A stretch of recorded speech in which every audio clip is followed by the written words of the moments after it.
Uh-oh. Oh, that's a very unflattering angle to start me on. Which camera is that? Stop that. Alright. I frozen the other one. Hi, guys. It's been a hot minute. I say that every time because it's true. But it has been a brief break since I've streamed last, and obviously it wouldn't be my stream if I wasn't having technical difficulties. Just don't look at my face from the side. It's, you can see my nose and... man. I think I got this down. Alright. So, I've noticed when I went to set up the stream today, this thing, this bat head has the hugest flippin' ears. So, it was a pain to try to set up the camera so that I could actually get the whole head in there. So he's actually... Camera 2 is actually over here on my sewing machine desk. Man, you can tell it's been a minute since I've streamed because I'm running out of words. And who should be the first but the person I would not have expected? Hello, fella. How are you doing? I know, believe it or not, I'm still alive. In fact, I've been making Portal jokes all week. Hey Ryan, how you doing? I think I gotta turn my mic down because I'm a loud talker. There we go. Oh, thank you, Phil. Now I gotta teach my mom how to do that with her Twitch or her Amazon Prime. Thank you so much. Shiny Mew, hey, how you doing? Oh, I have a funny story. So, at the dojo where I work, there's a ton of, like, preteen kids. And I asked them, is it still hip to dab? And they responded, did you just say the word hip?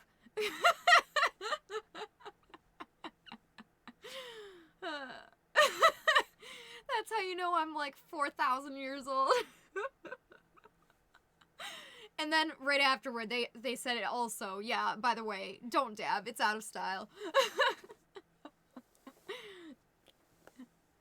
What is the little faces you sent? Oh, is it a shiny? It's a shiny Mew. Oh, it's perfect. Or at the very least, a blue cat. That's a cute little emote. I forgot about emotes. I was planning on making more. I think I'll bribe my friend into doing it. That's the easiest way. If you need some, like, icons or something, just bribe your friend. Hey, I'll make you a fursuit tail if you make me some emotes. So here's where we're at, guys. This is a character called Zodiac Moon. He, she, they. I think it's either, any.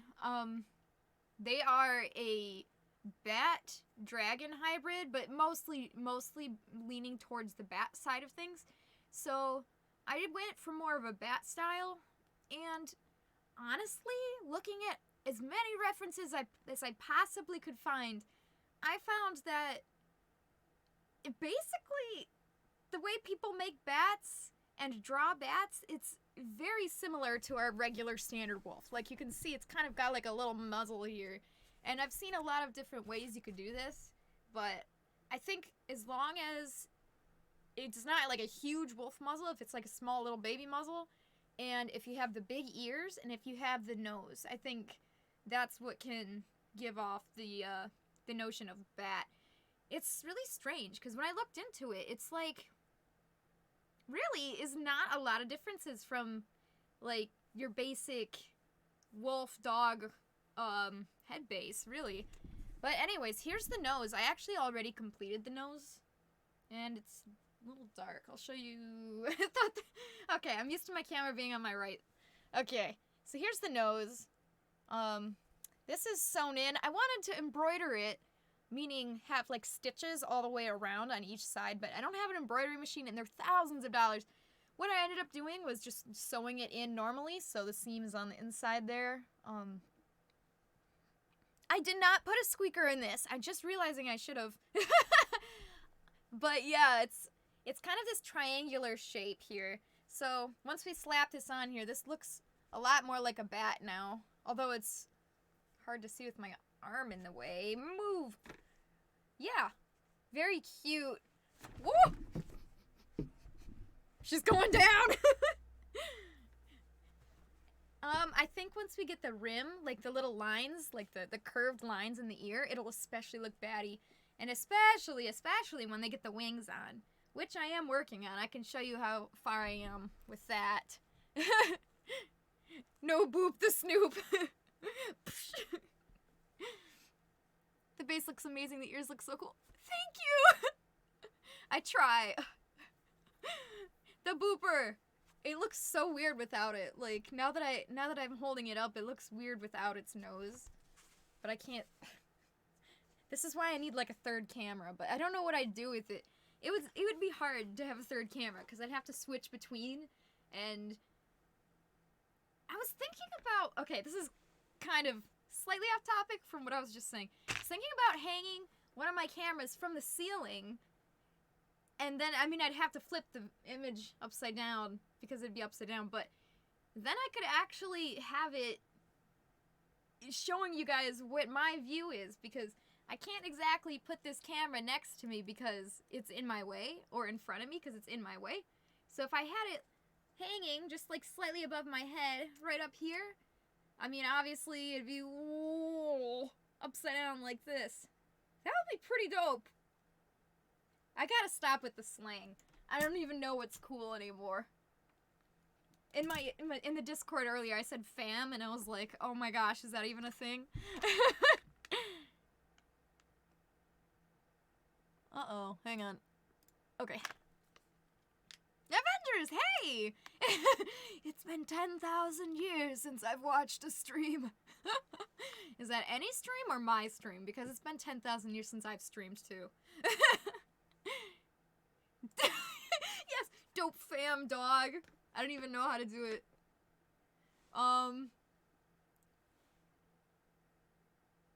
Mushroom, hi there. I like your name, that's cute. Or like a head cam. That's not a bad idea. That's actually not a bad idea. If I put like a head cam on there. So I've got this very neatly labeled headlamp. I usually only wear it when I need to see inside the head and I'm like stitching a hole, and I was doing this earlier. Let me tangent and quickly show you the inside of this head. Oh, it's gonna be very dark.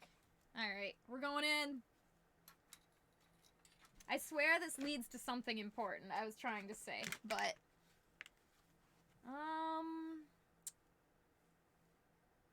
come on. Hey, we're super close now. Ah. Alright, let's try this. I'll put it on like you're wearing it, and then I'll try to put... Ooh, I'll try to put the light... Hi there! Wow, you're wearing a fursuit! You look so fashionable. Alright, come here, light. So, this is kind of what it looks like. I don't have the eyes in there yet. Here's the eyes, plastic blanks. So I'll put one in. So your vision on both sides is this small, and it's covered in a mesh, so you can barely see. But hey, we do it for fashion. Here's the mouth. I try to make the mouths big and wide so that you have more breathability in here. And I don't think you can see this very well because it is quite dark, but I did have to hand stitch all of these lines. You can see it a little bit. All of these lines all the way around. It was quite a pain. All of these lines around in the inside of the mouth too. I really can't show it that well, unfortunately, but that's what I was doing earlier, and it requires me to hold it in different ways, in weird ways, like looking through the eye. Sometimes my arm is going through the eye, sometimes my arm is going through the mouth, and it's very dark, and it's very hard to hand stitch these things, so that's the best time to wear my headlamp. So that's really the only reason I used this, ever. So here's this bad boy. Do I look like a Lego power miner? Wow, I really don't like accidentally seeing the side of my face in this camera over here. POV, you are Freddy Fazbear. Honestly. POV, a woman kidnaps you and forces you to try on a fursuit. That's not far off from what I've done to a lot of my friends. I mean, what? Yeah, isn't that just a great view? Clover, where's your water? Oh, girl, thank you for reminding me. I'm actually running out. I usually bring a whole case of water up and I stuff it over there under the desk so I have water. I'm on my last bottle now, so I'm gonna have to return to the Walmarts. Thank you. I'm gonna drink before I get dehydrated and die at the end of the stream like I always do. I get about an hour in and then I tire out because I'm so thirsty. Yeah, Fell was the model for Spartan's fursuit, if you guys remember that one. It was the orange husky, orange, white, and like turquoise husky with the good vibes written on the tail. He was a wonderful model. I'm gonna make him model again. You'll see. Hashtag bring back power miners. Honestly, I miss a lot of the old Lego stuff. Lego Island was so cool, and I didn't even experience it at the time. I experienced it recently because it looked cool, so I made it work on my PC, and it was awesome. I wish I experienced it at the time, but I did experience Lego Racers, and that was even cooler, so come on, man, bring back some Lego stuff. Your art on the door, that's exactly true. So over here, I'm sorry guys, I will get started soon. This is my last distraction, and then I'll actually start working on the fursuit. But we gotta go over here to the wall. Uh-oh. Alright, so we're not going to the wall because, I gotta replug in my cam. I forgot part of the problem today was, okay, I gotta backtrack doubly to tell this story. Okay. So, you guys might remember a long time ago, I had trouble getting both cameras working at the same time.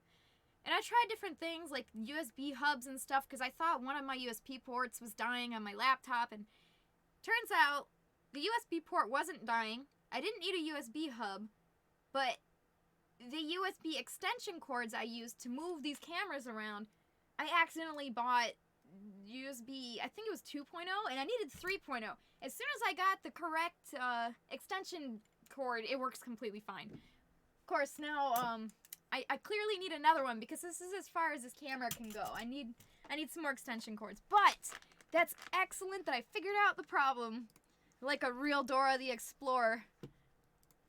All right, which one is it? Is it this one? It's always a gamble when I unplug and replug in these things. Oh, yeah, that's right. If it gets disconnected, I got to deactivate it on the Streamlabs and then reactivate it. And poof, side of my head. I do not like the side view of me. It's the nose, you know? I never liked my nose. That's why I wear a furry one instead. Is this the same you were in last time? It looks too clean. Honestly, I vacuumed. Thank you for noticing.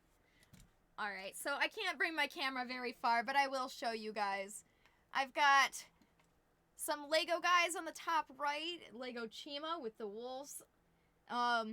There's a photo of my brother Dan down there. He's just creeping. I thought it was funny, so I put it in the corner down there. And I've got a lot of furry art over here. I really can't show you any closer. Some of these I got at conventions and stuff, but those two on the bottom left there are by Avengers / Who Needs Normal. Awesome, awesome work. Awesome artist. Very good friend. Thank you for sending me those, by the way. I love getting art. I hang it all up. Is that your Cats shirt? Yes! Hey guys, I went to the Cats musical. Are you proud of me? I've only been talking about it for ages. I finally, the Cats musical tour came through Michigan, and I got the chance to go to it. I mean, I still had to travel, but it was in the state at least. I got to see it. I dragged Fel along. I dragged everyone I know in the state. It was so fun. And I would highly suggest it. If you don't know anything about the Cats musical, it is a fever dream. And I tell everybody, it's 10% story and 90% spectacle. It's just singing and dancing, and it will it will get stuck in your head. I love the costumes.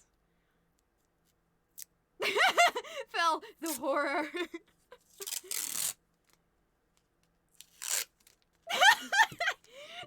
Avengers. I was gonna say, I think you're a psychopath. Cats is terrifying. Okay, it's totally true. If you're not a furry and you just go into it, you're just like, what am I looking at? I don't know, man. It never scared me. I love it. The costumes.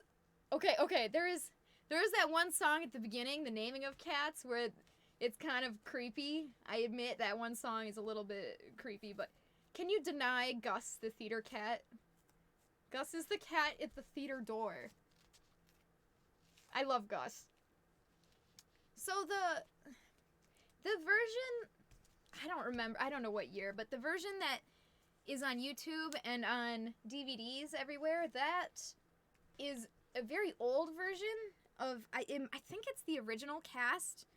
I'm not really quite sure on that, but it was really good. But the thing is, when I saw the play in person, first of all, I was absolutely floored. I saw the set that I've seen so many times on film, but it was real. It was in front of me. I saw the junkyard. I saw the big Jellicle moon. It was awesome. I was so happy. I was literally sitting in my seat going like this. You can ask my friends and family. Oh, man. And when Mr. Mistopheles came on the screen, I think I almost just lost it. But I'm sorry. I'm going on a little rant. My bad. I just got so excited. Yeah, I gotta do math. Okay, sure. Yeah, I know. I've been wanting to catch up with a lot of people. I took such a long break because, you know me, I get very excited and then I burn myself out and then I take a break for a long time and then I come back. Anyways, yeah, I would love to talk with you soon, of course. I will see you later. Bye-bye.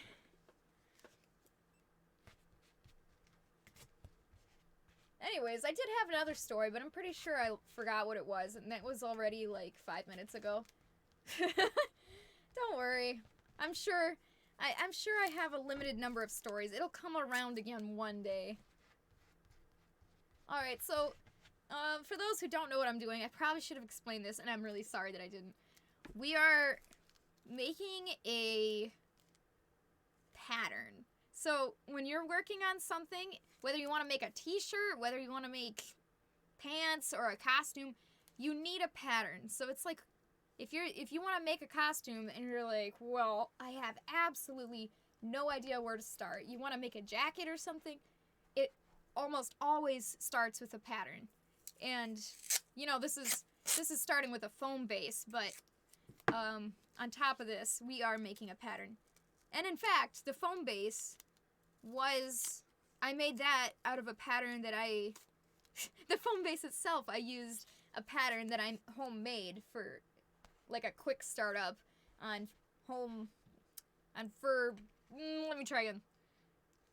I made a pattern so that I could easily make new head bases. So I have measurements of, okay, so cut this amount of foam and glue it, then cut this amount of foam, put it here and here. Just like a little instruction list for myself. So not technically a pattern in the way that you lay it out on the floor, but a little list of instructions. But yeah, you're gonna need a pattern. Always start with a pattern. So we're making a pattern. That's exactly what we're doing. Should be listening about 20-ish minutes lectures almost. Awesome, Shiny Mew. Don't feel pressured. I'm sorry you're stuck at a lecture, though. Okay, so more explanation. What we are doing to make the pattern is I'm going to cover this entire thing in masking tape. Can you use duct tape? Yes. Should you use duct tape? Absolutely not.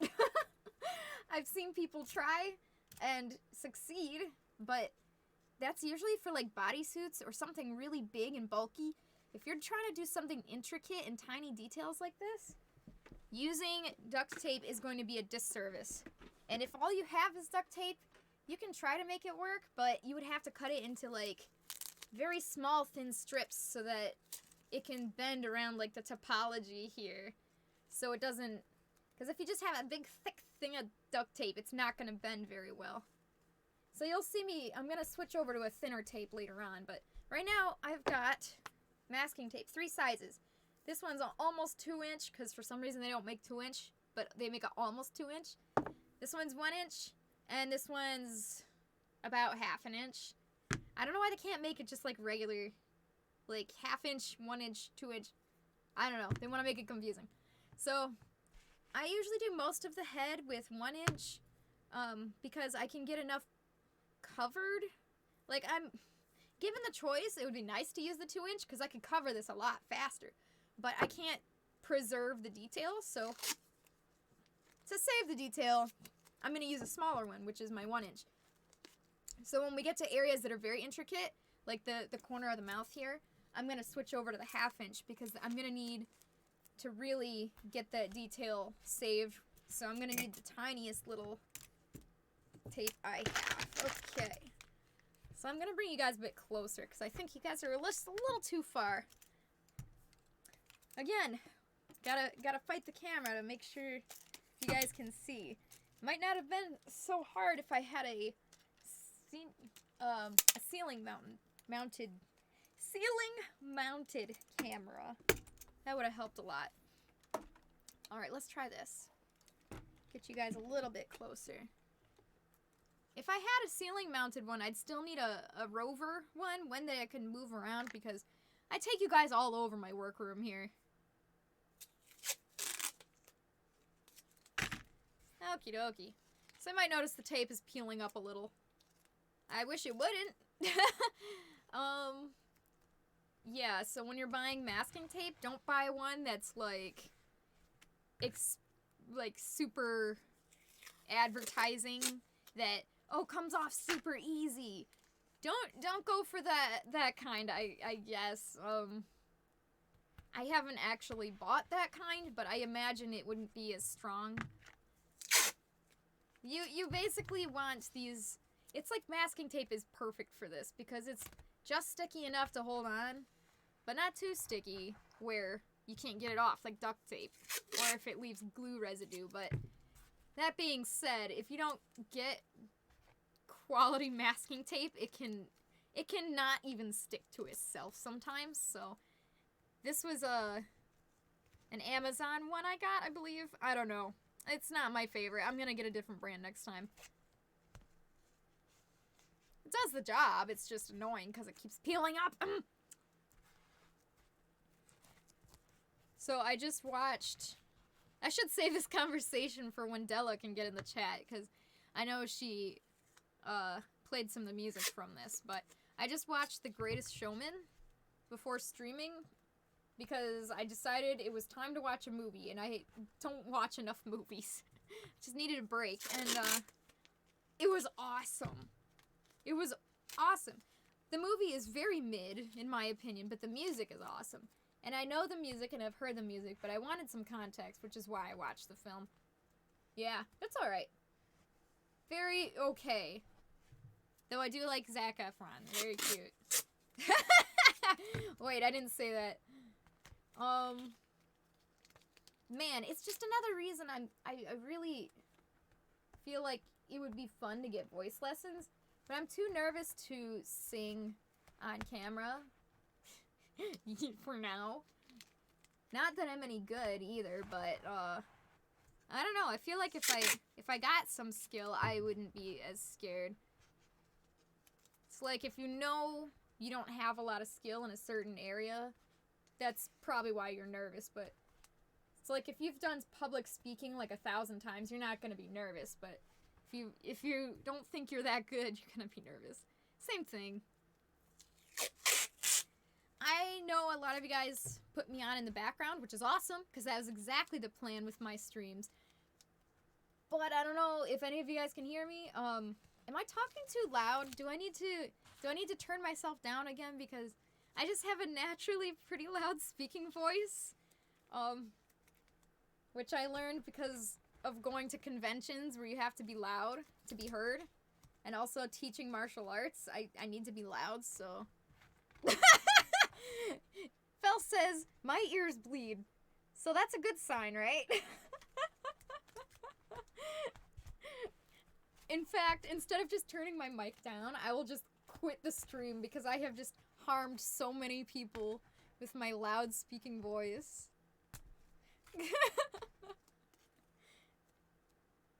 Alright guys, I was thinking about playing a game on stream, and I couldn't decide. I was thinking... Oh, it's fine, okay.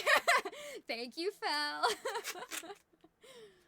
I was thinking maybe Warcraft or Shadow the Hedgehog. Both very dear games to me. One is obviously a better quality than the other, but... I don't know. Maybe I'll take a poll or something later on in the Discord. Wait, which Warcraft? I like the original one? I don't know. The one that we played a while back. I don't even know the title. I know the expansion was Frozen Throne, so I know that much. Obviously, I don't know what I'm talking about. Streamer gets canceled for talking about nothing again. I'm not even giving you guys a good camera angle. Again, I'm so sorry. Why am I so bad at this? You have one job, Clover. Keep what you're doing in frame.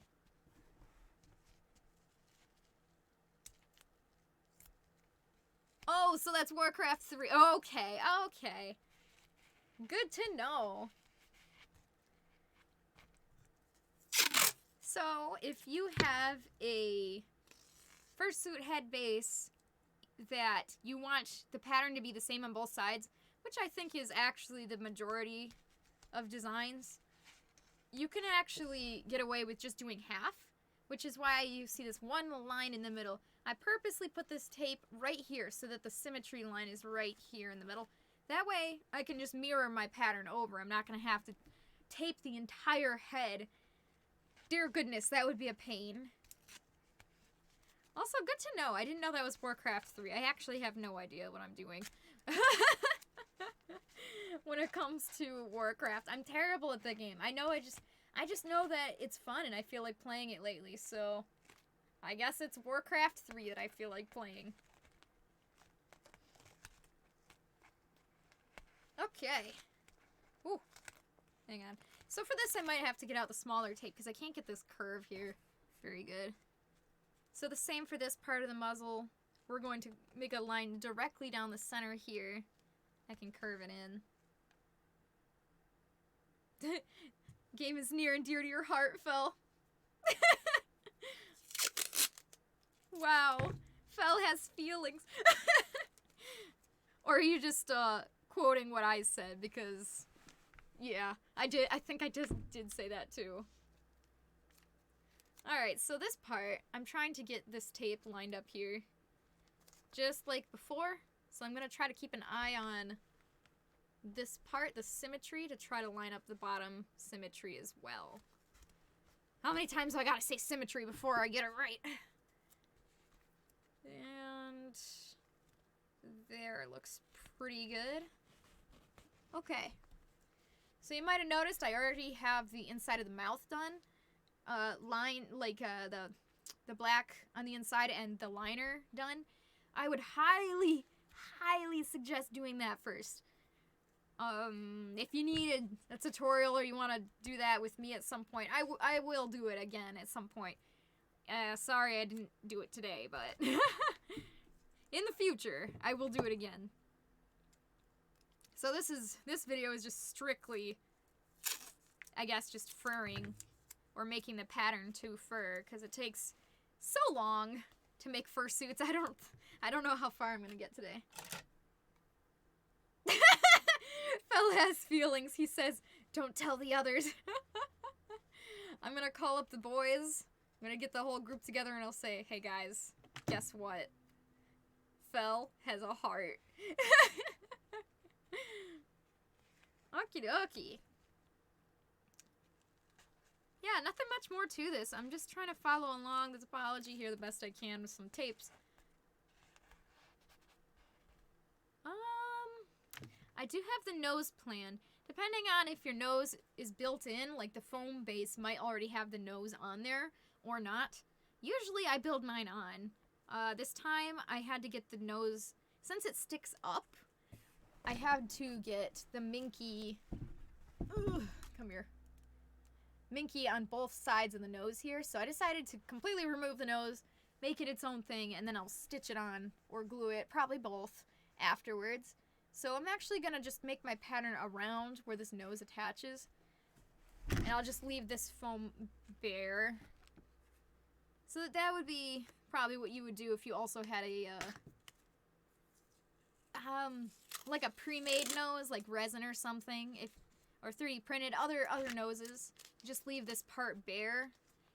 I guess it's up to you. If you want to fur over it and then put the resin nose on top, or the pre-made nose on top, you could. But I think it will stick better if you try to glue it or sew it directly, not sew it, but glue it directly to the foam. And also it will puff out a little bit more because it will be sitting on top of a layer of fur, so I guess that is all up to you. It really depends on what fur base you're working with and what look you're going for. Because maybe you do want it more puffy. Who's to say? Certainly not me, because I don't know what you're working on, but... Okie dokie. So I'm just putting some tapes on here, trying to round out this nose. I guess I can bring it a little bit closer. There we go. So I got this rounded shape here. And up here, I've got like a edge. I'm gonna round this one too by putting another piece on top. So first I'm gonna hold up the nose. That looks like there's a little gap in there, so I'm gonna put another tape here to try to round that out a bit better. And on the top side, you can see there's an area I'd like to fill with tape there too. So, wow, you can you can tell I've been playing Final Fantasy VII because I said the word top side and I'm like triggered. I triggered myself. That's funny. I am just dying for the second part of the remake. That is such a good game. I just love it. It's fun, and I like the story. And I'm terrible with, action games? I mean, I used to be great at them. At least I thought I used to be great at them when I was a kid, but it's just been a long time since I really sat down and just played some, just action slash hack and slash, any kind of just bold game. I've been playing a lot of puzzle games and stuff. I guess Overwatch counts, but okay, so here we go. We got the nose on here. A little low now. Telling you, man, I'm fighting this camera. There we go. Okay, so looking around it, I've got the tape around it pretty securely. It looks like the shape is good, so I'm going to leave that for now. And I'm going to move on to... how about the eyebrow? Move on to the eyebrow. Gotta keep going up and down with the camera today. Like an elevator. I'm sorry.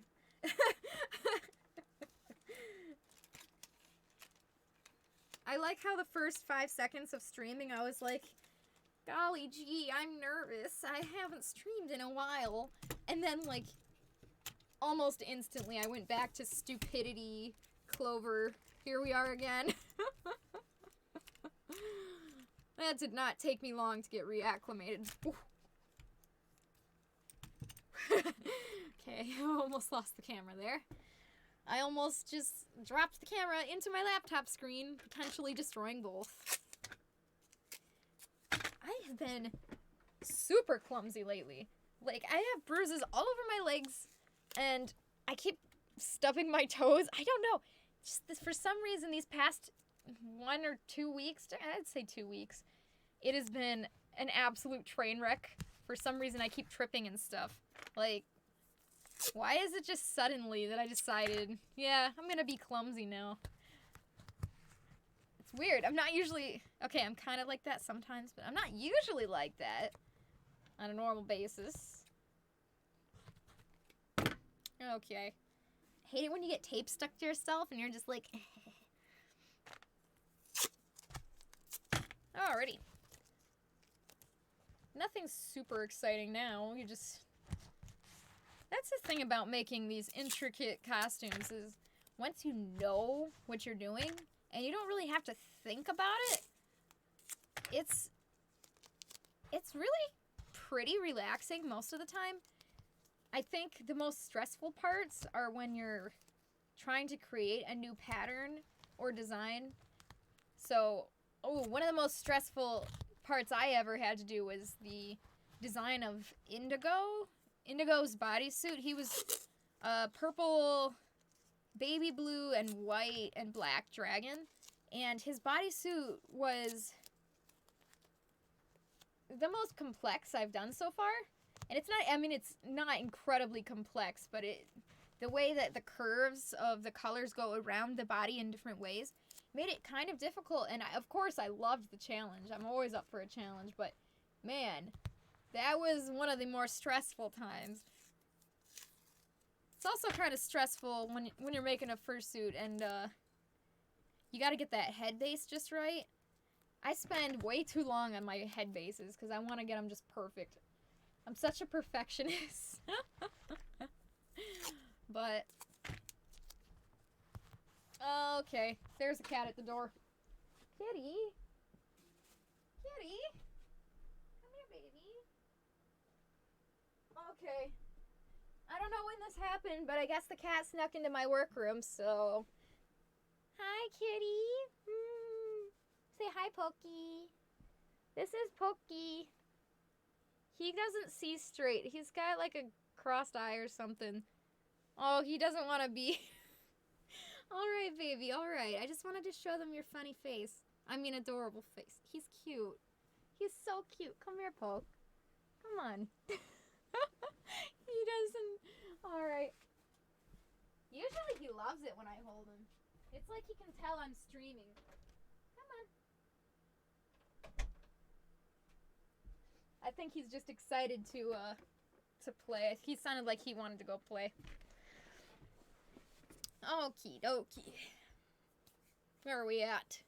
Got the eyebrows mostly done. There's a hole there. Brings me back to my 3D modeling days when I kept finding holes in the topology mesh, and it was just like pain. Oh, especially if it was a triangle and I was trying to make it into quads. The dark ages. For quite a while, I considered making like VTuber models because I totally know how to do that, and I really liked 3D modeling. I mean, that's the area I kind of specialized in when I was doing animation at school. But I don't know. It never seemed quite what I wanted to do. It's just so strange. My whole life I thought I wanted to do animation, and how the heck did I end up making fursuits? I was in my second year of college. I didn't even know what a furry was. And my friend's like, you're a furry. And I'm like, the heck is a furry? Anyways, pretty sure if it wasn't for my friend saying, you're a furry, and then I'm like, what's a furry? And then we went to the computer, like, we were in the, basically, me and my animation buddies lived and breathed the animation lab. We never got to leave that place. So, of course, we're at a computer, so he opens up a tab and types in furry, and, we got some scary results. I would say it might be a bad idea to search furry with, turning on safe search first. But I also saw a fursuit, and I'm not gonna lie, guys. When I first saw that a picture of somebody's fursuit, I was like, "What is that? That's awesome!" I mean, I've never been much of an internet savvy person. You guys know that, by the way. I don't care for social media that much. I'm just never really on the internet. I don't watch the news. I kind of stay in my own bubble, if I can help it. So I guess that explains why I'd never heard of furries until then, but it's just funny. If my friend didn't decide to tease me about being a furry, which I totally was, and I just didn't even know it. I would probably, I don't know where I'd be. Probably doing animation and not being happy. I don't know. I just didn't, it didn't click with me. It just didn't click. So if I had any advice, topic change. If I had any advice for somebody who's going to college soon, or I guess really any school, if you're high school, middle school, any school, your new school, and you're kind of nervous, it is a little bit scary to switch schools, especially if you're going to like a higher education than you were before, like jumping from high school to college, for example, but it is doable. Like, they're never gonna give you assignments that are unable to be completed by a human, you know? Like, you might get difficult tasks, you might have some struggles, but all in all, they're never gonna give you something that's 100% impossible. I mean, you might have a really bad teacher, but you can do it. Like, it is a little daunting, but it's very doable. Oh, Shiny, thank you. Good job, you lived. Man, you are a busy person, aren't you? You're here and there and all over the place. Oh, I love singing in the car. That's my favorite. So this Anthrocon, I actually have a posse to go to Anthrocon with me. Yay! Last time I actually had to go alone and meet up with some friends when I got there. So through the whole trip, it was about a 5-hour car ride. Oh man, I was singing a lot. I'm super into car rides if they're short. Okay. I don't like road trips, but I also do. I don't know how to explain it. I hate being stuck in the car, but at the same time, you can make it really, really fun if you try. I guess it depends on the mood I'm in. Do I feel like a car trip now or not? 5 hours, right? Oh, it was a lot. It was a lot for just being alone. I've never done a trip that long by myself before. I mean, I drove to college and back, and that was a 12-hour drive, but I mean, I didn't drive. I was just in the car. My friends were driving, and we were all hanging out. It was not that bad. I mean, it kind of, okay, it was bad. I hated, that's part of the reason why I don't like being stuck in the car for so long, but when you're on your own, it makes a big difference. Like, it's a lot harder to entertain yourself. Full-time college and job, yeah. Yikes. You are certainly a busy person. But, at the very least, you can afford a fursuit, so... What can I say? I mean, there's the perks of having a full-time job. Alright, getting up into the nitty-gritty here. Around the eye is going to be quite a bit of detail, so I'm taking my half-inch tape and even pulling it into half of that. So I've got very thin strips of tape. I'm trying to preserve this detail here as best as I can. Even though sometimes the tape doesn't want to stick.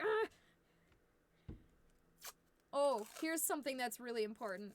If you're making a pattern like this for a fursuit head, do not make the pattern and then leave it on your fursuit head for like a week. Because I've done that before. Because I got like busy and stuff and I never actually got around to it. Oh! Hi there! 20! Thank you, Skillafro! Subscribe for 27 months, even though I was gone for 1 whole month.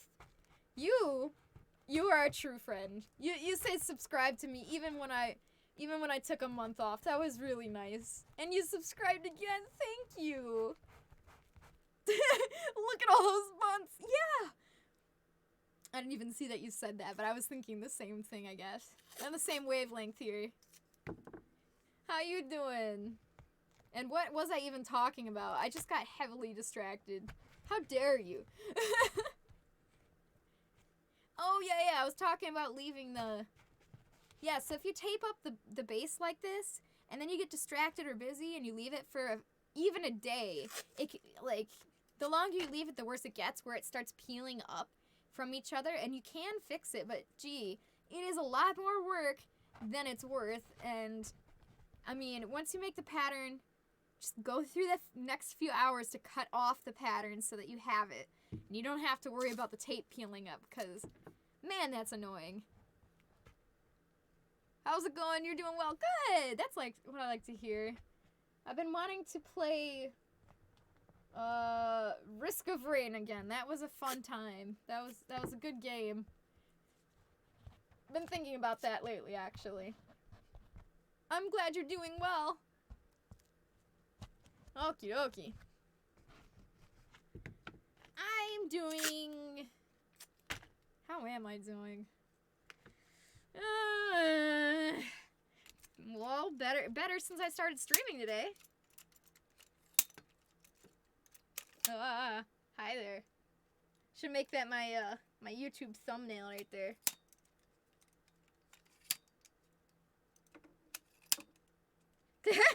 Infect him with the game too. Yes, we must all play. For some reason, telling someone that you're gonna infect them with the game makes me think of either Undertale or Surgeon Simulator. And both of those both of those make that statement kind of strange. Okie dokie. It's funny, like, every day you check Trello to look for updates. No! You are... I'm so sorry. You are, like, a true believer, and I'm just, like... I'm stomping you on the ground, like, ha! You thought you were gonna get updates. I am so sorry. It is something I'm terrible at. Absolutely terrible. Again, it's the social media thing. I don't know why, man. Okay. I was a preteen. Preteen with a cell phone and friends wanting to go hang out at the mall all the time. But I was weird. I never wanted to hang out at the mall. I was a homebody. I wanted to stay home. Even though I loved my friends and I loved going to the mall. But I just liked staying home.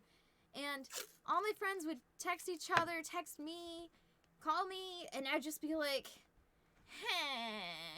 I didn't want anything to do with it, man. I actually didn't even really. I liked the ability to contact people if I needed to, but even as a teenager and a preteen, the two ages that you think, like, when you really would start picking up a phone, even then I hated it. So, I don't know. I've got no reasoning. I have no idea why I'm like this.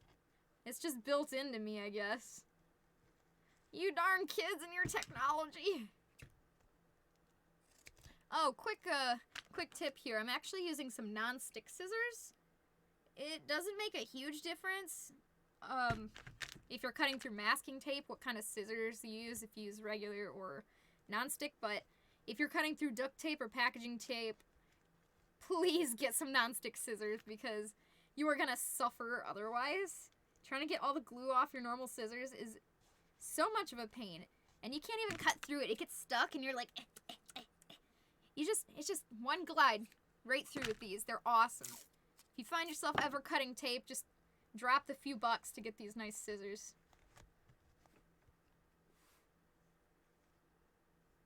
An hour commute, that makes 2 going on my way back. Oh, I didn't even see where he said that. Oh, I see. Okay. I totally missed that. My bad. At least Skelefro is listening. That's really bad. I was looking at apartments, and, well, one of them I really liked, but it was an hour away, and I was like, not worth it. I was like Minecraft villager Psy, you know? Just kind of, I wanted it. I really liked it.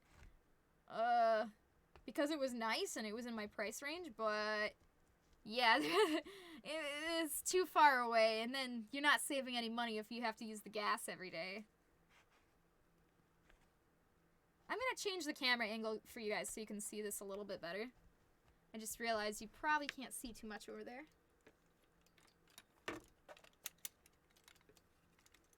What game? One night Skelefro and I played Risk of Rain 2. I think it was 2. Sorry guys, you guys are going on a trip. Oh hey, well I got you here. These are the bat wings I'm working on. I've got the foam cut out on the top up there, and there's the pattern. I drew up the pattern in Photoshop, and I printed it out a few times, and I think I'm gonna go with, I don't know, the slimmer one or the thicker one, but either way, I'm gonna choose one of those two patterns to make the wings out of. So that's gonna be fun. But yeah, that's that's just chilling on my floor over there. I've always got like 5 projects going at the same time in different parts of the workroom.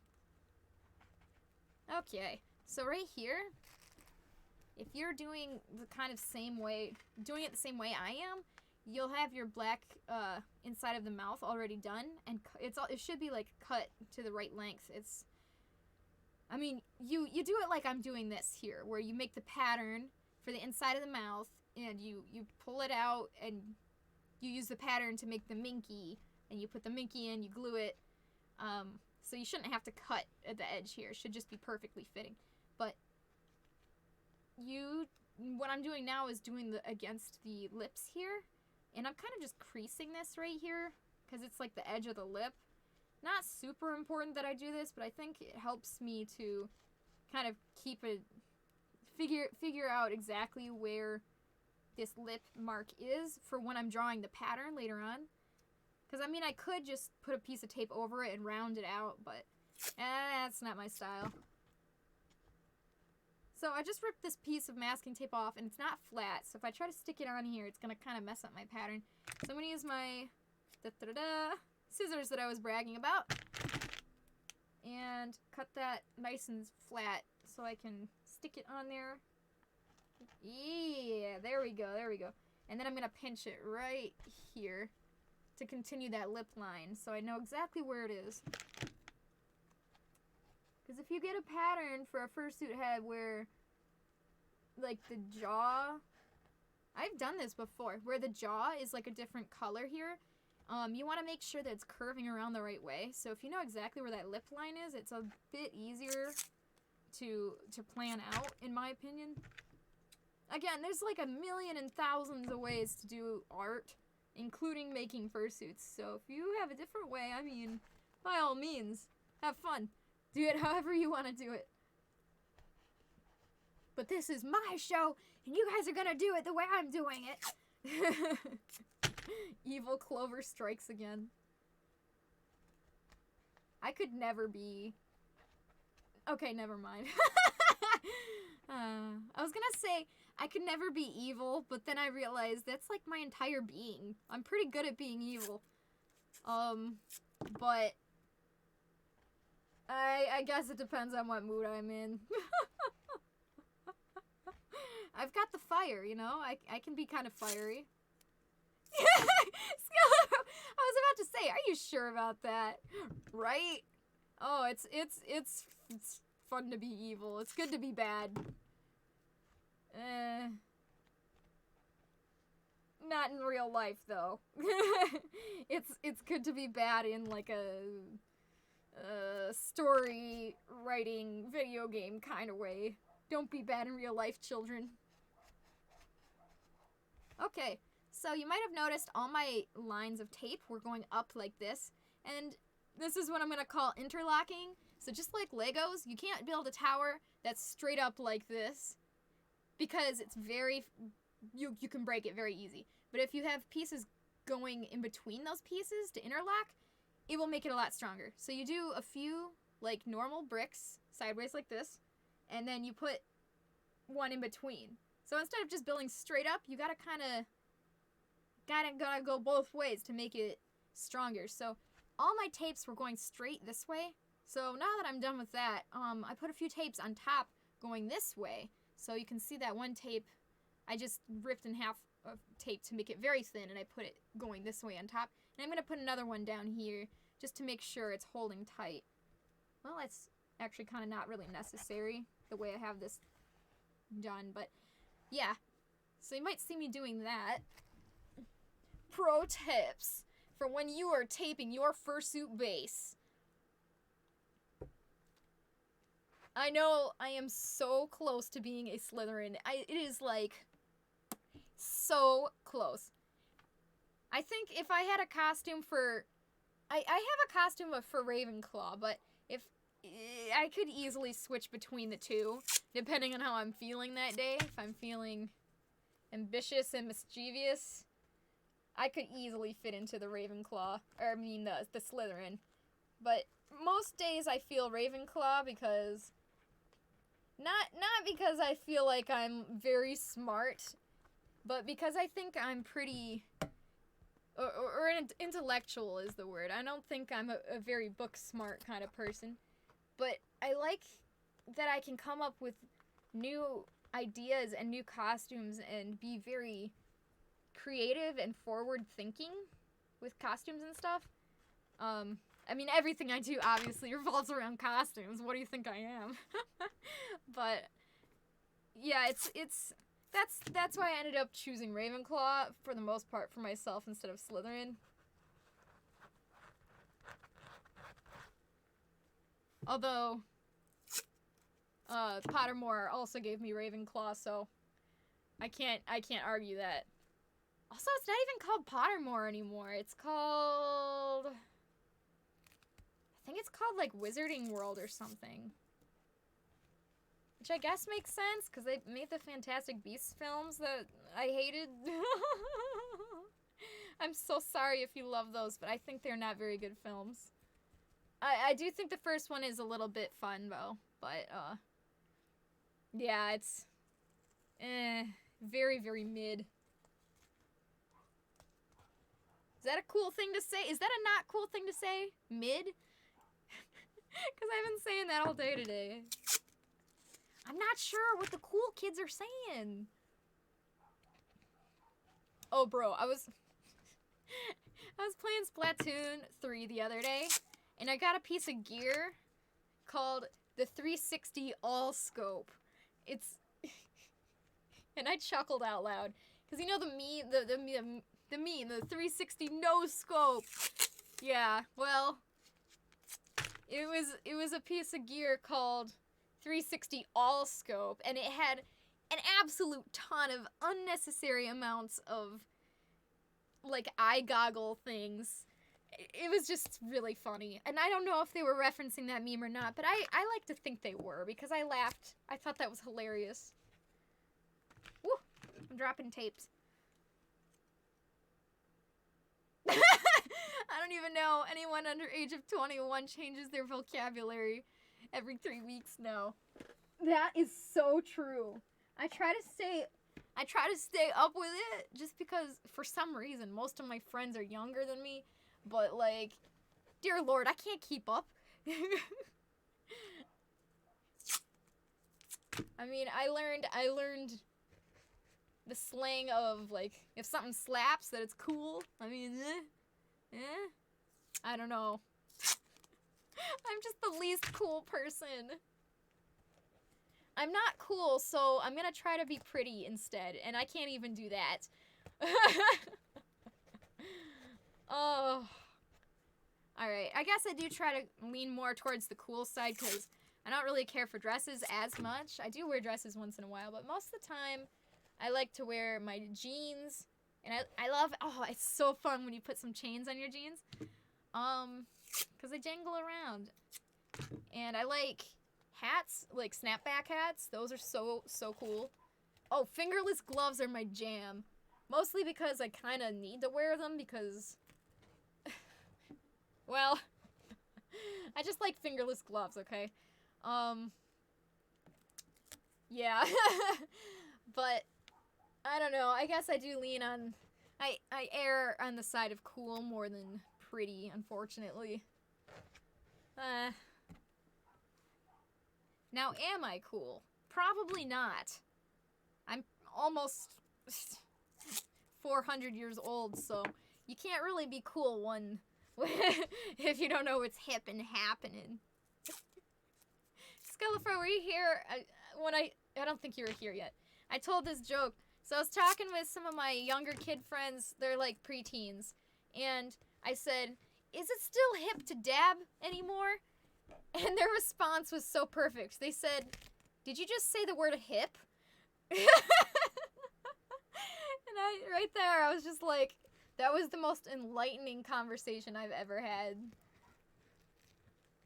And then afterward, they told me also that it is not very cool to do anymore, so there's that. Alright, this chin tape does not want to stick, because it's like super curved. It just doesn't want to. It don't do. I know!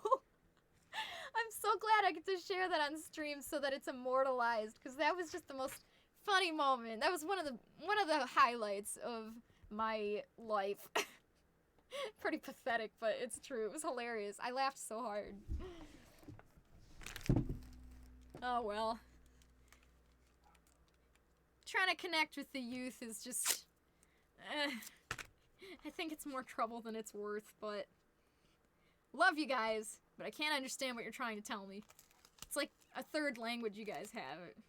It's the second language. I don't know where the third came from, but... Yeah, they speak their own language and I don't understand. Okay, so this is looking pretty good.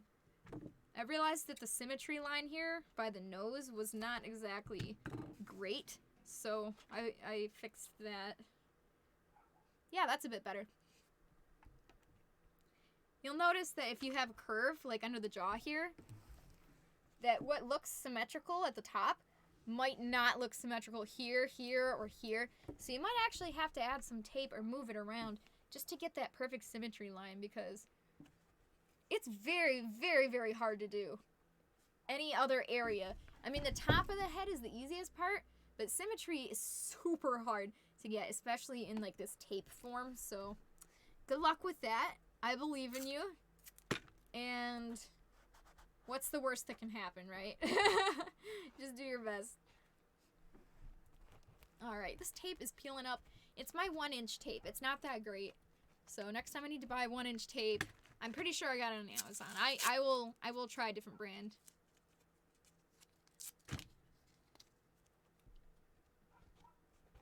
So most of this curve here is absolutely perfect for 1-inch thick tape. It's giving me just the amount of detail I need, but not too much. There we go. So once we get to the neck, that's... Frankly, just like... There's a few things that I am still trying to work on as a fursuit maker, and one of those things is liners, like on the inside of the head.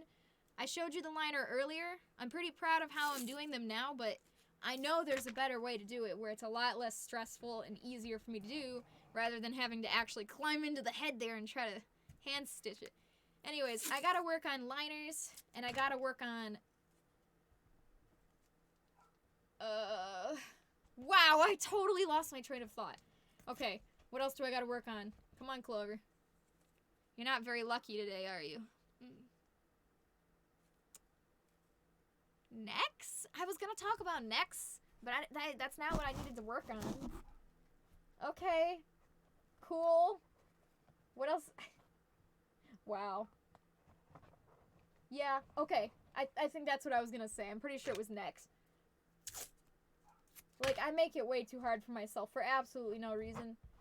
I feel like I should just make, like, a pattern for the neck and use it a few times. Like, because I do that with a lot of things. Like, for foam head base, or if I know I'm gonna make this tail multiple times, I'll save the pattern that I made for it. Stuff like that. Like, why don't I just make a pattern for the neck? I don't know. It's just something that I've not done before. And actually, I kind of do know the reason, but it's not a good reason. So, every head that I make is different. Obviously, because I make them from scratch, and they're not 3D printed or anything. They do have all that same CloverCat style, if you will, but they're all different. And the way that this jaw is shaped and located here is going to be completely different than another one. So, I guess my concern is if I make a neck pattern, it's not going to connect at the top. But I'm sure there's something I could do about that. Like, at least I could keep the part of the neck pattern down here that goes up to here. I could just adjust the top. These are the thoughts I think when I'm lying in bed at night. How can I improve my craft? Seriously. I was trying to think of how I could do, those wings, those bat wings, because I didn't want them to be super thick, and it's like I'm trying to sleep, and my brain's like, but what if you start planning? And I'm like, please, I want to sleep. But at the same time, it's a fun challenge. Which is why I belong in Ravenclaw. Okay. Oh yeah, so the other things I've been doing lately. Okay, basically I've just been working, teaching martial arts classes and working on fursuits. I've been trying to get my queue done in time for each person's specific conventions that they are trying to go to. So I've been working pretty hard, and I'm pretty proud of the speed I'm getting to. And the thing about speed is, well, it really just comes with practice. It kind of sucks because you can't cut corners. Not that I would ever want to. That is so not my style. I would never cut corners. But, it's just, there's no way to go faster, even if you wanted to, without sacrificing quality. So you're just kind of, you're gonna take your time, and if it takes you a long time, then that's okay, but you're loving this. That's awesome. That is so good to hear. I have no idea. I'm shocked people would even want to hang out with me. I have not much really. I'm not a deep thinker. I'll just say that.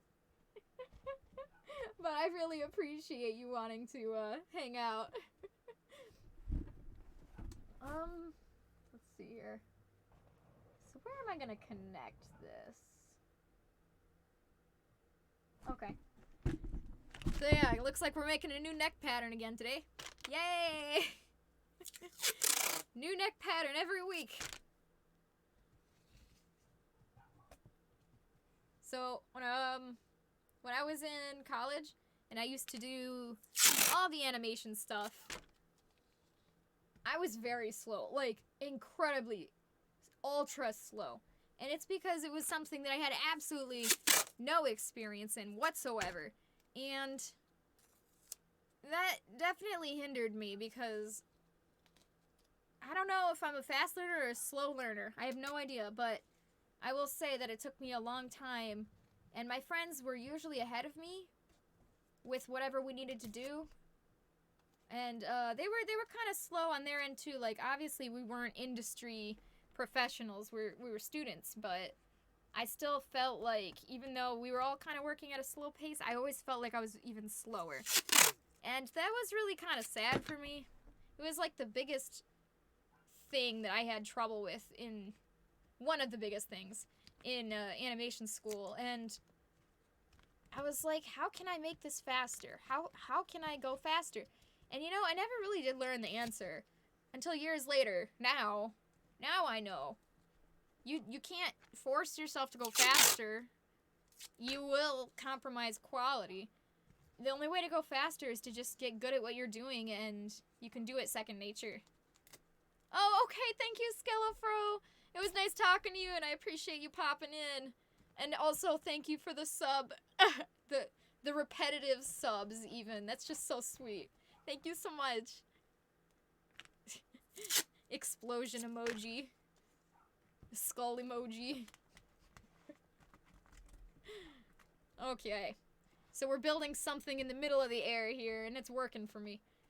When you're doing this, you want to make sure that it's not, like, super too, like, the bottom part, if it's too close to the head, like, let me give an example here. Okay. So I need to make the neck part here. If I make it right where my hand is, that's good, probably. But if I kind of put it in too far like this, you're going to make your neck too thin for the person to actually put on and off their head. So you actually want to make sure you leave a lot of space here. And you can see I kind of did that here. I just kind of went straight down a little bit. I do like I do like a little in curve where the neck is. And I think I did that really well right here. It's not staying because it's just tape. I gotta kind of hold it in place, but... Okay.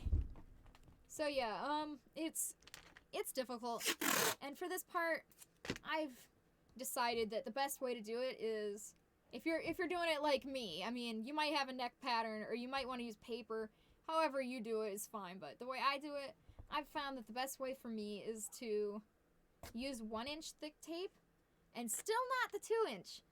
The 1-inch, because you can get that curve better. If I take that 2-inch thick tape, you're gonna have a hard time connecting these, because you can already see it's kind of doesn't want to stick that great to itself because it's on a curve. And I actually found that out just from repetition. How many times have I made fursuit necks? I don't know, but you'd think I would come up with a strategy. So that is my strategy. Okay. So we've got this shoulder area looking pretty good. And again, I'm gonna have the camera out of frame, apparently. Okay. So you see all these tapes going straight down, so I'm going to put a tape going this way to give it some stabilization. Otherwise, I'm going to try to pull the pattern up and it's all going to shred. That has also happened to me before. Okay. So, well, let's do the symmetry in the back first. And if you have the Monster Maker's head, this is the Ed head, you can use this kind of... Got a label here. It's a little bit covered, but it says Ed Head, the Monster Makers.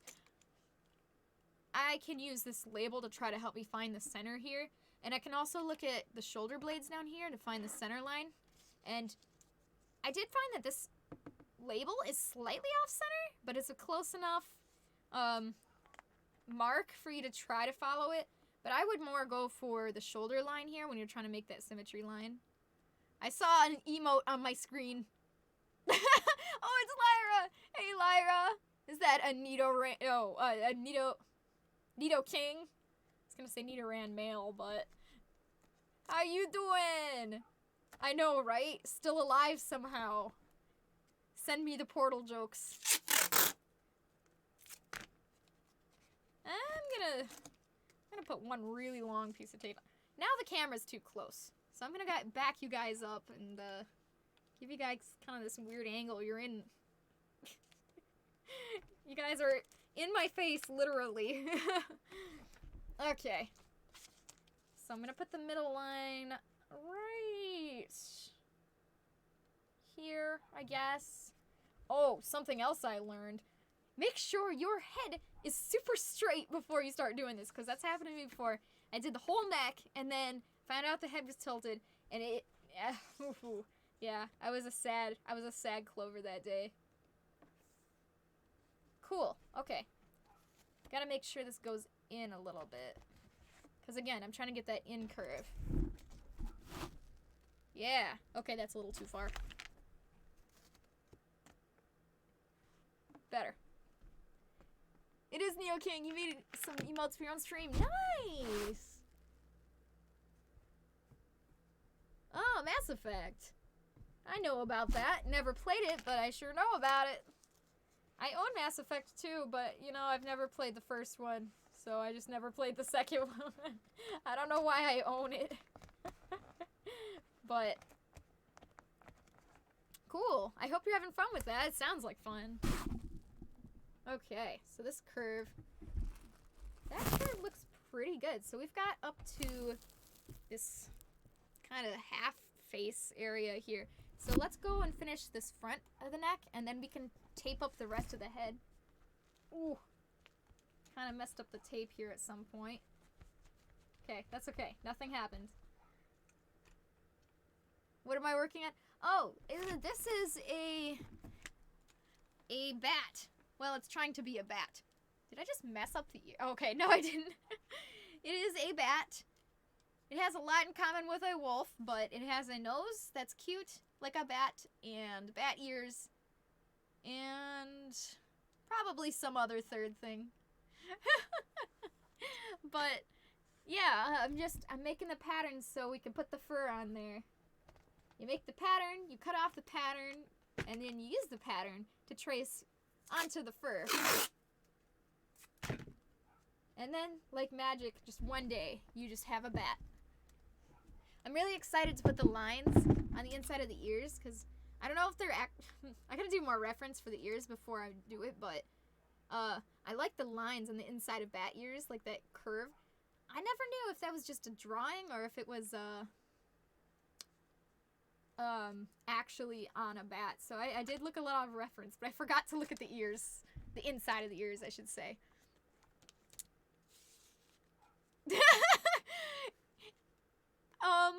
I thought your name was Asparagus. I'm so sorry. That's hilarious. Also, I mean, it showed up green, so, you know, I thought it was Asparagus. Hi! Oh, that's alright. I can't spell. I always misspell stuff, too. It's going good. We're just making a bat head. So I've got... Hang on just a second. I got this tape all lined up. I want to put it down before I move the base. Yeah, okay. So we've got this head here.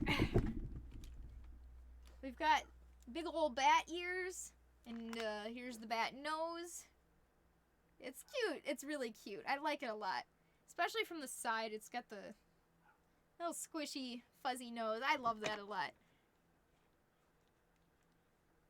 Ooh, you just spent the better part of 3 hours doing hardcore root and sapling removal from your front garden. Yikes. I think I picked weeds once, and it was awful. So, like, I planted a tree once, but that's the extent of my outdoor gardening knowledge. I've killed a few flowers before. But man, that sounds hard. Oh my gosh. Well, congratulations on being alive after that. Sounds terrible. Oh, I have no choice. Oh. Is it a job or chore or something you gotta do? Maybe it's your house, I don't know. Sometimes you gotta do it. That's annoying. Alright, so we got the end of the chin tape here, so now I'm gonna do some more around the side.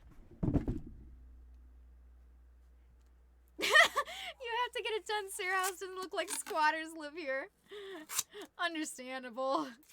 There's a tree down in my front yard, and we have to get a chainsaw and cut it up because it's been down for like 2 weeks, and I think the neighbors are starting to worry that we're never gonna move it.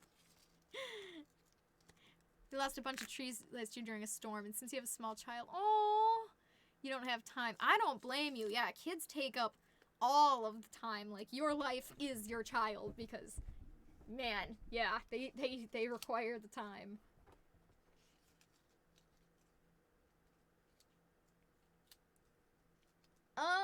Like, we have I guess it's not a big tree. It's kind of a smallish tree. But, a big, huge branch, like a big, thick branch. Maybe about, you know, my other hand's busy here, but, then I know that doesn't translate well over camera. But, maybe the diameter of, like, 6 inches? Yeah, let's do that. It's a pretty hefty branch that came down. Poor tree. I mean, I'm sure it needed that, but it just dumped it off during a storm. We've had a lot of storms this year. It's been weird. It's a lot of snow and just torrential rain. We lost 3 trees in our front yard that are about 120 feet tall. Whoa! Wow. Okay, that is crazy. That's a lot of gardening. Yikes. I'm glad I have not had to deal with too much as far as outdoor work, because that's not a fun thing. That is a lot of effort.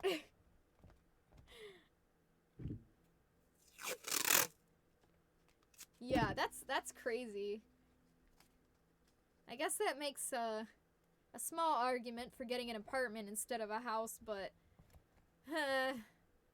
it's just, I don't know, I guess it just Depends on what you want to live in. There's also like condos and co-ops.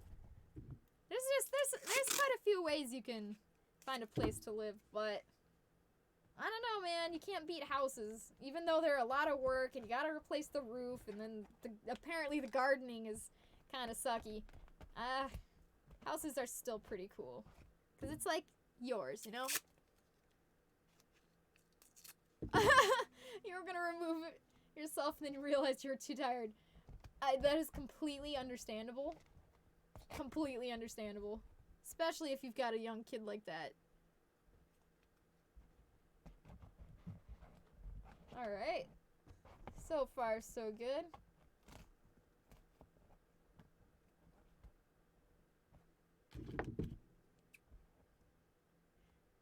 Oh, good. Yeah, if you can get a decent deal on a place that, like a house, you can, because apartments have just absolutely ridiculous pricing sometimes. At least where I live, it's absolutely insane how much they are charging for apartments. So, yeah, I mean, if you can find a reasonable house price, that's pretty good.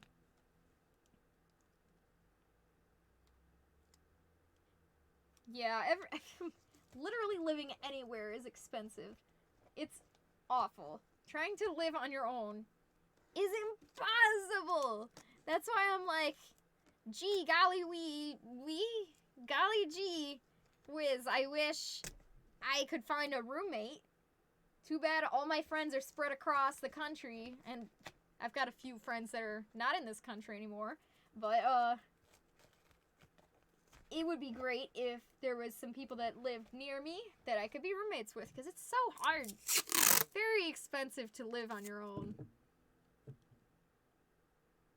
That's a mood. Yeah, really? Oh, wow. Oh, yeah, that is an excellent square footage. Ooh, I love it. Bro, that's such a good price, too, for all that. That is awesome. I don't know if you guys know this. I'm actually really very into architecture. And I actually considered being an architect at one point. And I really am very interested in how houses are laid out and put together. And I don't know if I've ever mentioned that before. But I really like houses. I think they're very cool. Houses, apartments are real cheap over there. What? Maybe it's because I live in, like, the city, you know? I don't know. That's not fair.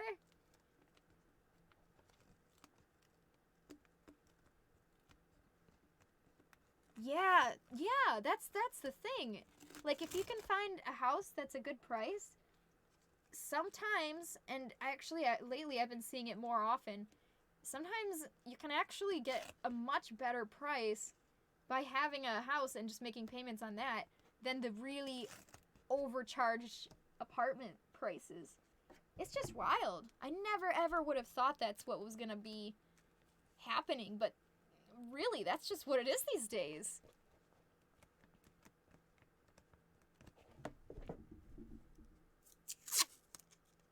Oh yeah, older. Well, that's part of it, is you gotta balance affordability, and if you get something that's newer, it's usually really expensive, so yeah, it is probably older, so you'd have to get things replaced more often and might have some more issues, but it's still probably it's nice enough to live in, and you can, update it as you go, and yeah, that's very good. I'm glad you have a good place. You don't have a fireplace. Oh, that's funny.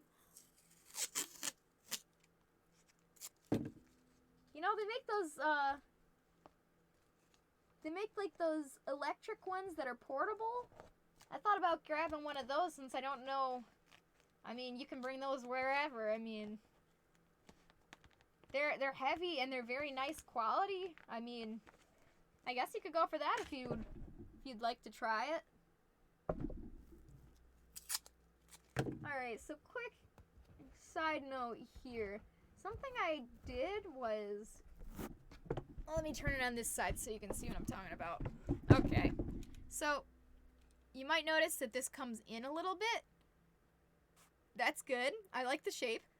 The part I like to attach the tape to is at the very bottom edge of this.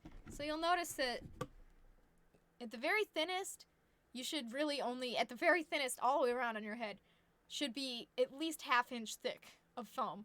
So I put the tape right here on the outside of this 1/2 inch thick piece. Don't start it up here to like bridge down. Start the bridge right here. This is the spot I start the bridge on.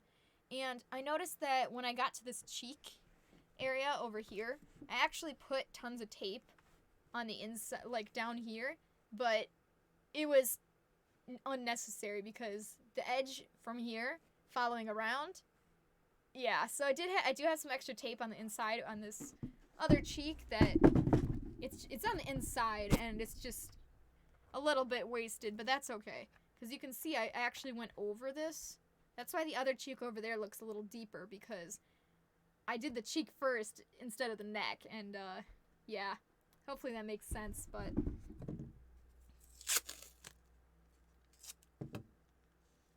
ooh, you know, I really don't know much about the Muppets. Are they actual puppets? I mean, I assume they're actual puppets, so I'm not really sure if you would... Oh! Okay. Yeah,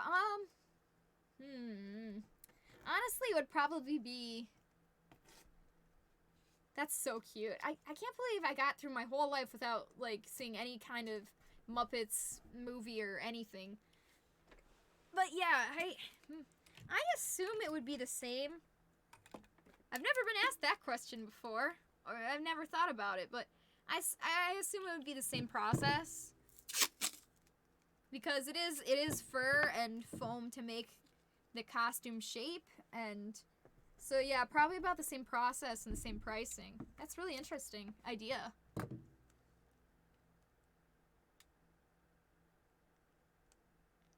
Dark crystal. What is dark crystal? Let me look that up.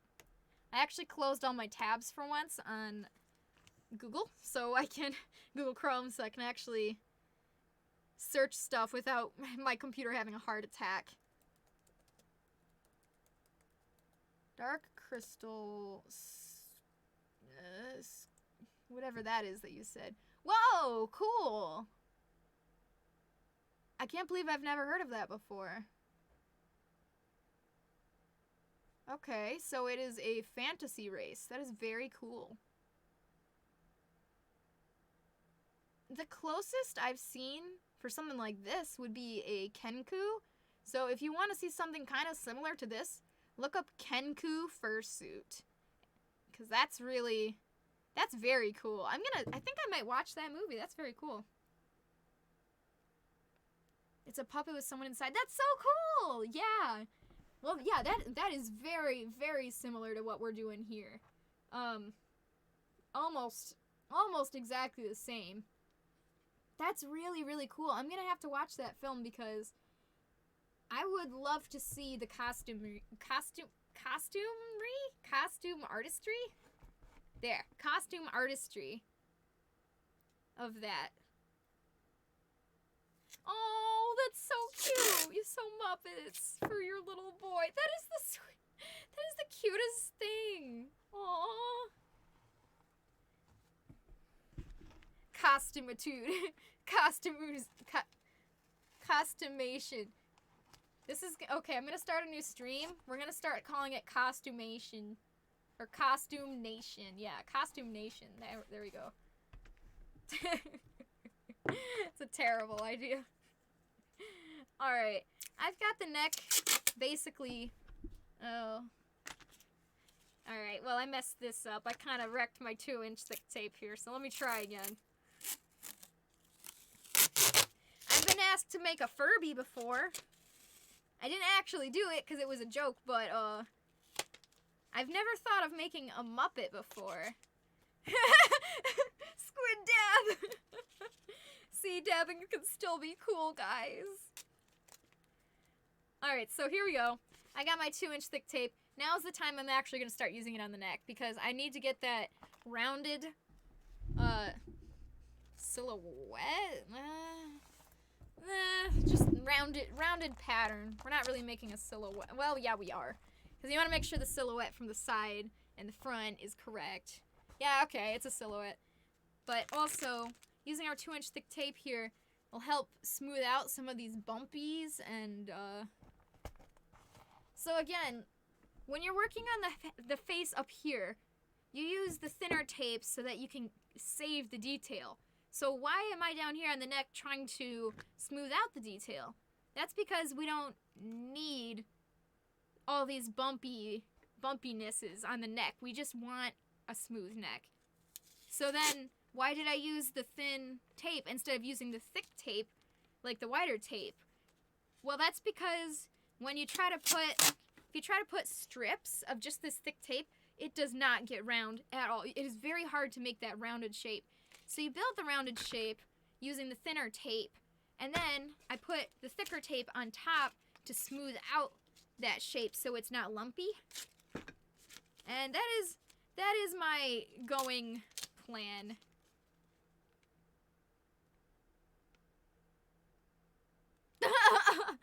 You got a notification for your son's daycare. He had a full diaper blowout. Second time in 2 days. What the heck? Yeah, like how? They should be checking him more often if he's having diaper issues. Do you guys know that I used to work at a daycare for a long time? I feel like that cool grandma that like, did you know that I used to do this? I used to be a skydiving instructor. I used to be a horse race teacher. Is that even a thing? A horse race teacher? I'm sure. Like, I feel like that cool grandma who's like, oh, did you know I could do everything? I have done everything.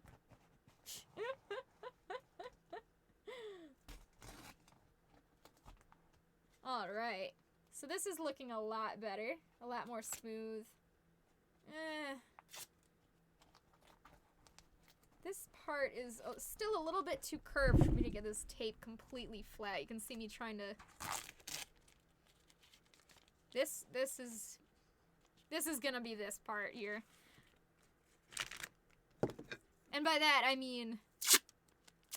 I'm just gonna have to use 1-inch tape because this part is too curved. Did you enjoy it? Overall, yeah. Yeah, I did. I really liked the kids, even when they were being bratty. I loved them anyways. I just didn't like the management because they were very rude for no reason. Even if you're doing everything they say, management makes a huge difference. So that's why I didn't stay there longer. I probably would have stayed there longer because it was a good side job for me when I was still trying to get my fursuit business all going. But yeah, it was fun. Overall, I say I have good memories of it. And as far as a job goes, it was pretty decent. It was fine. Yeah. Okay, so we're gonna do that thing in the front here where we kind of cross-hatch with some more tape. So we got tape going up and down here, so I'm gonna go put some tape sideways. Or you know what, even better, I'm gonna use this, just gonna put the thick tape on top. That'll be even better. Even more stabilization. Because I guarantee, as soon as you try to pull this off, all of these pieces are gonna shred into like a ton of different pieces of tape. They do not like to stick together, despite being tape. And of course, that's probably because it's masking tape and it's meant to come off easy. That's its one job. But you know, I keep looking at the chat, but I never look right at the camera. I think I should look at the camera more, because I'm talking to you, you know? Not talking to the chat. I'm talking to you and the chat. But you are the chat. Alright. So, note to Clover, stop sticking your foot in your mouth. Let's learn how to speak in sentences. Alright, so this neck is looking a lot better. It looks a lot more stable now that we've got some tape on there. Another layer of tape, I should say. So now let's get the back of the head. And the back of the head, super easy. Boy, super easy. So Most of it, you can use just the 2-inch thick tape and go pretty quickly. Slap it on there. And don't forget the symmetry line, because that'll save you time, obviously, for not having to do both sides. Sorry if the tape is kind of loud. I didn't even think about it until just now. Alright. Just like that, the head's already pretty well covered. I guess if you have a different designs or a super rounded head, you might need to use more tape, but really this one calls for 2-inch thick tape for me almost every time. Not too loud. Okay, great. I'm always worried about like the sewing machine being too loud or the, I guess, tape now. Things being too loud. Or me. Earlier I was asking if I'm too loud because for some reason my mic got disconnected from Streamlabs and I had to re-add it in, so I didn't know what setting I had it on before, but I do know that I'm a loud talker, and if I don't turn the setting down, I will blow out my mic. So I had everybody tell me earlier if I was being too loud, and they said I was okay, but I still am a little worried that I'm a loud talking. Okay. So the light is a little bit blowing out the image here. Yeah, we'll just turn that off for now. Okay, I gotta get the symmetry line in place. I'm gonna use my thinner tape to do this. Line it up with the shoulder blades and try to line it up between the ears at the top. Right here. Sometimes I get it first try. Sometimes I need to do it like 10 times. Like right now. Not quite satisfied with that, but I'm gonna leave it. If you don't get it quite right, if you go over the symmetry, you can always fix it later by marking it in with pen so you know where to cut it. Oh, my cool shirt, thank you! My cat's shirt. I am a Jellicle cat now. I finally got to see the Cats musical, and I was so happy. Because I love that musical. It's wild. It's the most absolutely insane thing you'll ever see. And I love it. I think it's great fun. And I watch it every time I go to Anthrocon. And finally, they were touring in my area. I got to visit. I got to see it live. It was awesome. Thank you. I love my shirt. Of course, they ran out of girl cut shirts, so I have to have like the guy shirt, but whatever. Whatever. So many of my shirts are like unisex shirts or male shirts because for whatever reason they think girls have to wear like those thin frilly shirts and boys can wear cool graphic tees, but what the heck, you know? I'm a girl and all I wear is graphic tees. So a lot of my shirts can't be girl cut. They just have to be boy cut and it kind of sucks. Yay, right? Oh, it was so fun. It was one of the highlights of my month off. It was a lot of fun. I'm so pleased. Phil was here earlier. We were talking about how I forced him to come with me. That was very funny. He was like, "What is going on?" It was very fun bringing him along. If you thought musicals were insane, Cats is the most insane musical you will ever see. And I'm pretty sure I'm the only one who even knew even a little bit what was kind of going on. The difference between the girl and the guy cut? Oh boy, let me tell you. So the guy cut is that normal t-shirt that you experience, that you just is normal t-shirt. Girl cut is purposely tailored in right here, and it would look more like this. That helps us because it shows off our sexy form a little bit better. You can see the hourglass shape a bit better. And it's really comfortable too. But yeah, with the guy cut, it's just straight like a box. Because girls are built like a curve, and guys are built like a square. So, yeah. So yeah, not having the girl cut makes me a little upset. But of course, if I wanted to make it a girl cut, I could. I have a sewing machine right there. I just sew the sides in a little. I don't know why I didn't think of that till now. I could just sew it in instead of complaining about how they didn't have a girl cut shirt. Okay, so the symmetry line here looks good enough for now. This looks pretty good. Alright, I gotta do some more work on right in here, because the inside of the cheek needs a lot of detail. And then we can do the ear. Oh, I missed a spot on the top of the head, actually. I'll look at the top of the head first. I could make any cut I want because I'm a pro. Thank you. I never thought of myself as a pro ever, but then... Well, let me show you something very quickly, just because I have it out. So these are my karate pants, and if you learn a new weapon, you can, and if you pass the test, you can sew on your patch. You get a patch for it. So here's my bow staff patch, my scream-a-stick patch. Pretty cool, huh? So I have more patches, but I haven't sewn them on yet. I know a lot more weapons than that. But, again, they're sitting over there in my pile of things I gotta do. So, yeah, one day, people started asking me, hey, I know you sew the costumes. Do you sew on patches? And I'm like, yeah, I do. So now, not only do I teach karate, I also sew on patches. And also, I've patched holes in clothes, like if they have a hole in the knee or something anywhere. So that's pretty cool. Got a side job. That's scary.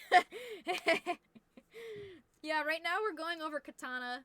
And I have already finished my basic training on katana, so I'm helping a lot of the other students right now with it, but it's really fun. I love it. Make an alien cut. What would an alien cut look like? You officially know too many ways to beat people up. That's true. That is true. I do know a lot of ways. I could do a lot of damage with either no items or any items. I should do something on stream. I don't have a lot of space here. I could probably fit the nunchucks in screen. I don't think I could fit the, well, anything else. Well, maybe, yeah, I could fit the sai in this, well, no, I can't fit anything. It might look like a big area. I've got a very small area to work in right here, actually. So, maybe one day we'll take a field trip and, we can go outside. Yeah, maybe in the spring we'll go outside. I'll show you guys some weapons, just for the fun of it.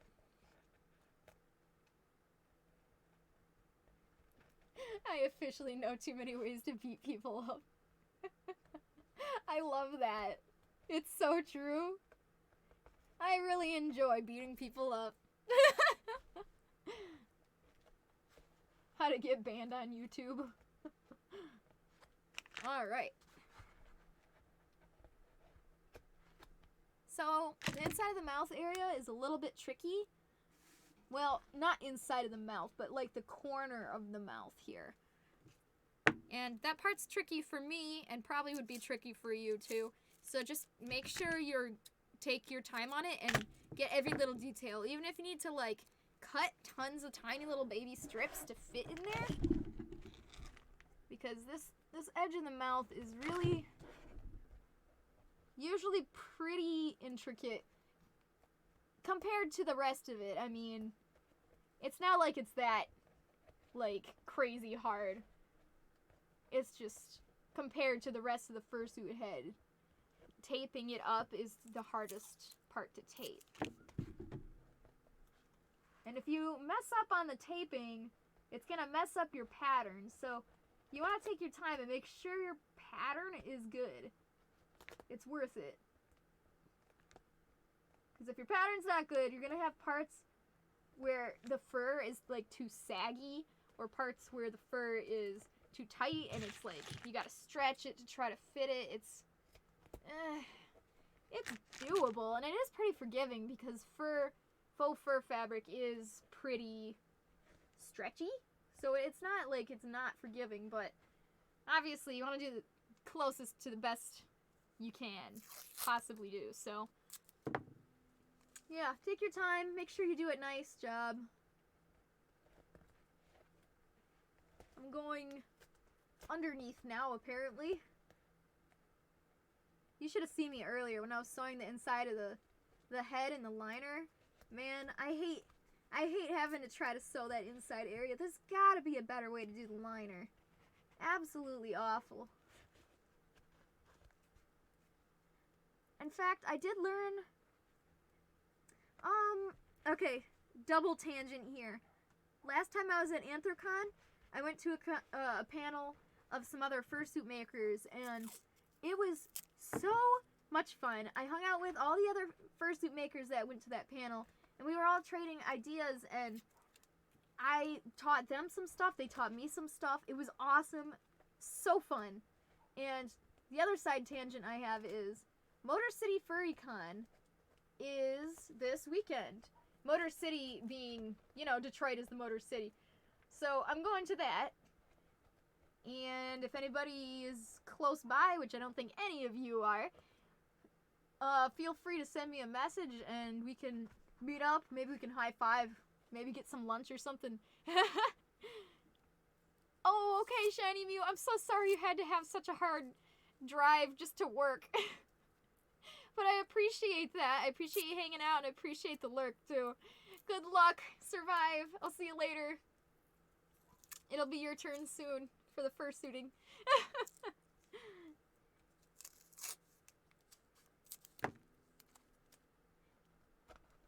Hope you enjoy. Oh, thank you. I'm so excited. I'm going to try to find some other fursuit makers to share more tips. Because out of the things I learned from those fursuit makers, the one most cool thing that I learned is how to make your minky not buckle. Like, I didn't actually have to use this technique here, but imagine having a complex shape like this, and the minky gets kind of bubbly and saggy, or if you have a big area, like, ooh, here's a good one. Oh, I dropped this. Like, in the inside of the ear, if you needed to use minky, how do you keep that flat? Because that's gonna try to, like, bubble a little. So, they introduced me to this really thin interfacing. Basically, it's super paper thin, like this dryer sheet I have here. All you do is you iron it on to the back of the minky very quickly so that it doesn't put too much heat on the other side of the fuzzy minky. And then, it's a much more thick, stable piece of fabric, and it doesn't make those awful creases as easily. It's awesome! And I used that before when I was making jewelry for Tokami, which was, she's a wolf that had some eared jewelry, and the fabric I wanted to use was like this really bright, shimmery spandex, but it was super stretchy, and I could not do it. And then I remembered that trick. So I ironed it on, and I was able to do it just fine, and it was awesome. Let's see if I can pull up a picture. I don't know if I have a picture, actually. I took all my photos off my phone. I would absolutely just die of joy if you ever were able to come to Anthrocon or just visit America ever. I would make you stay in my room. Oh, it would be so fun. I don't know if I have any pictures of Tokami, because I took some off of my phone. Because my phone got full. I need a new phone. Sad face.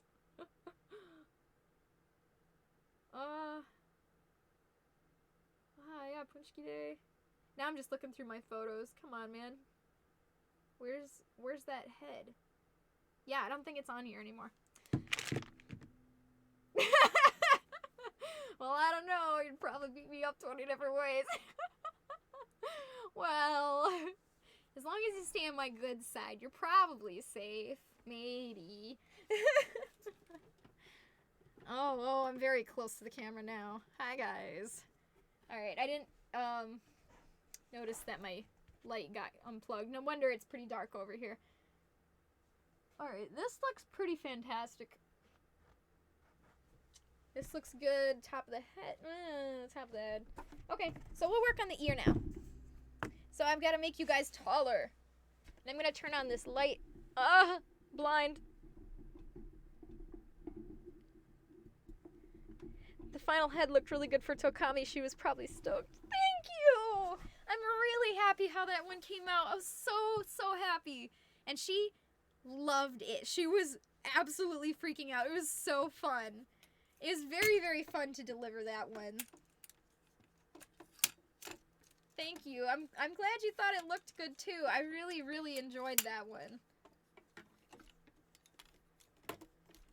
Yeah, the jewelry was the first time I used that interfacing trick. It was really cool. I'm really glad I got to... I learned something. Wow! And it wasn't on the internet. I learned it from a person. In real life person. Okay. So here... I'm gonna turn this light back on. Need a little kick light. There we go. Okay. That's something I learned when I was in college. They forced me to take a lighting class, which was basically just photography, but you have to also know about lighting and like photography setups. So when you have a light from like the back, usually they call it a kick light, and if you have a light in a certain position, like right here, this would be called a rim light, so because it's the lighting on the rim. I don't know. That was a long time ago, so if I got that wrong, yeah. But that's what I remember. I do remember. I'm pretty sure I'm right. So that's pretty cool. Oh, I ran out of tape. That was kind of scary. I pulled it, and then it just went woof. Okay. Well, I guess I'll just throw this out. I was gonna try to put it somewhere that would be funny, but I couldn't think of anything. Alright, ears pretty easy. Inside, you just put this nice thick tape, because at least the ears I make are usually just flat. Just flat ears. Until you hit the edge. Usually like flat on the inside, and then they're curved on the edges here. There we go. Got some backup. Gee, I hope so. Otherwise, I'm gonna have to do all this with 1-inch tape, and it's gonna take forever. Ugh. Because I know, just like I hoard food, I actually also hoard extra supplies. So I know I've got more somewhere. But the fact that it's not in that drawer means that it's in my storage bin of extra supplies, which means if I'm gonna do it this stream, I would have to go dig through my storage bin and get more tape out. Okay, no, that's fine. I guess I'll just use 1-inch thick tape.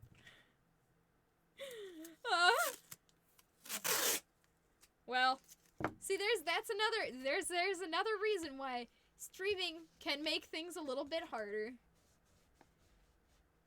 Hit bin diving stream! Honestly, though, one day I'll take you guys into my, storage area. It's basically just like the corner of another bedroom over there, but, like, it's definitely, it's an experience.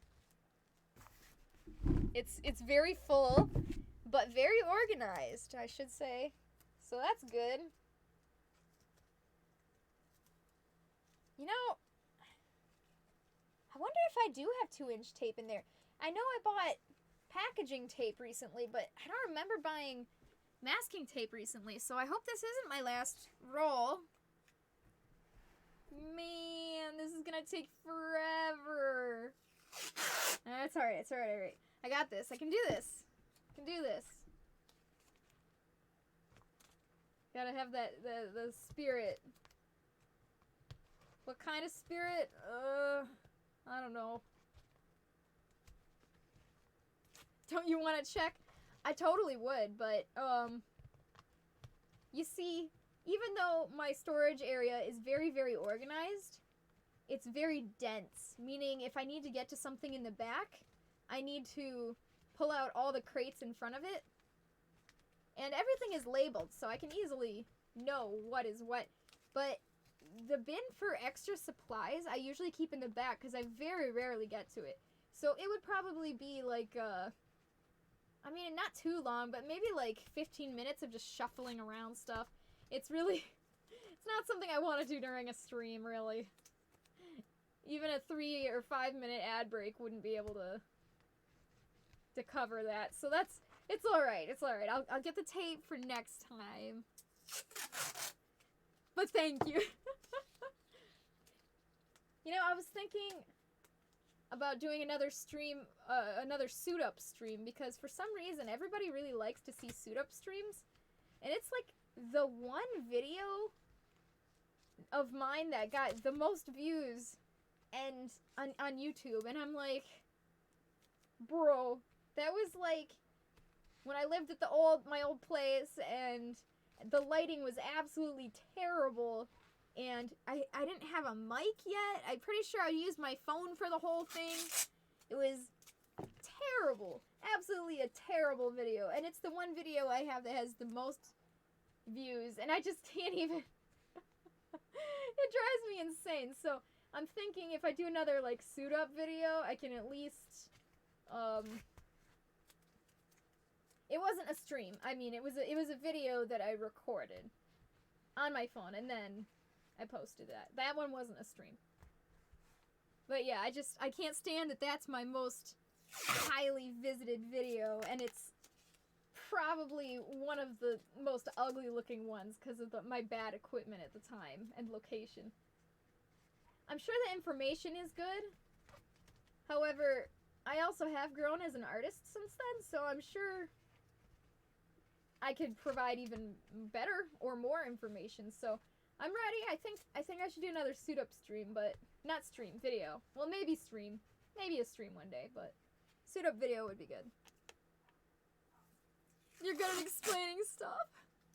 If you fully edited and commented your projects, I'm sure you'd be super popular. Oh! I was thinking about that. Also, thank you. I'm really glad that you think I'm good at explaining stuff, because I seriously try.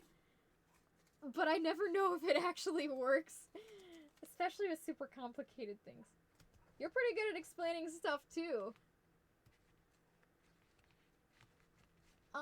I was thinking, what if I went more of like a pre-recorded video route? I do like streams. I think streams are fun, but I really do like the way edited things come out.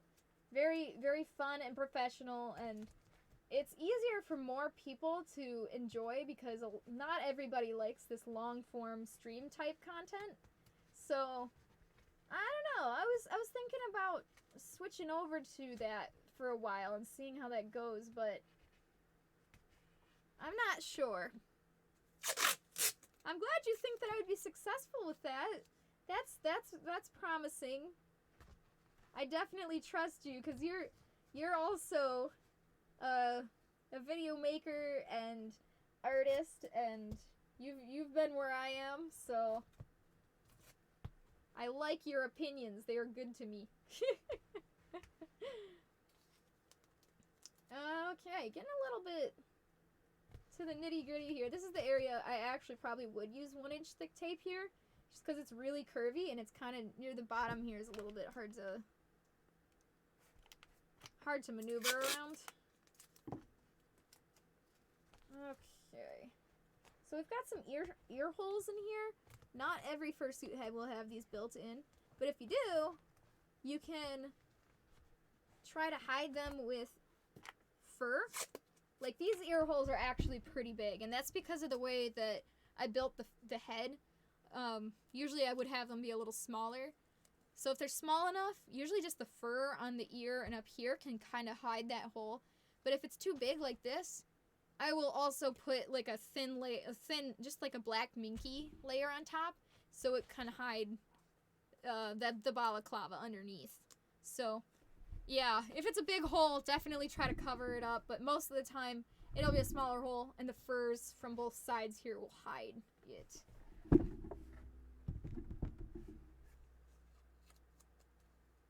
Oh, that's a good idea. Yeah, that is what you do. Use the footage of the stream and then comment. Yeah. Oh, you're just too smart. That's like a 10,000 IQ play right there. That is so smart. And I've seen you do it. I don't know why I didn't think of trying that. Instead of just completely recording new, different stuff. That is so smart.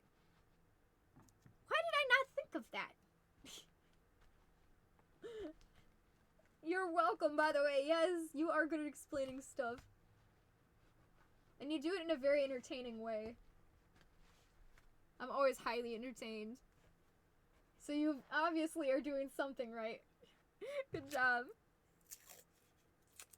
Yee! And that's great that you've got some new emotes for your stream. I can't believe I haven't seen you stream live yet. Again, it's that social media thing where I prefer to stay away from social media, so I have a lot of notifications for, like, Twitch and stuff turned off, so I usually miss that kind of thing.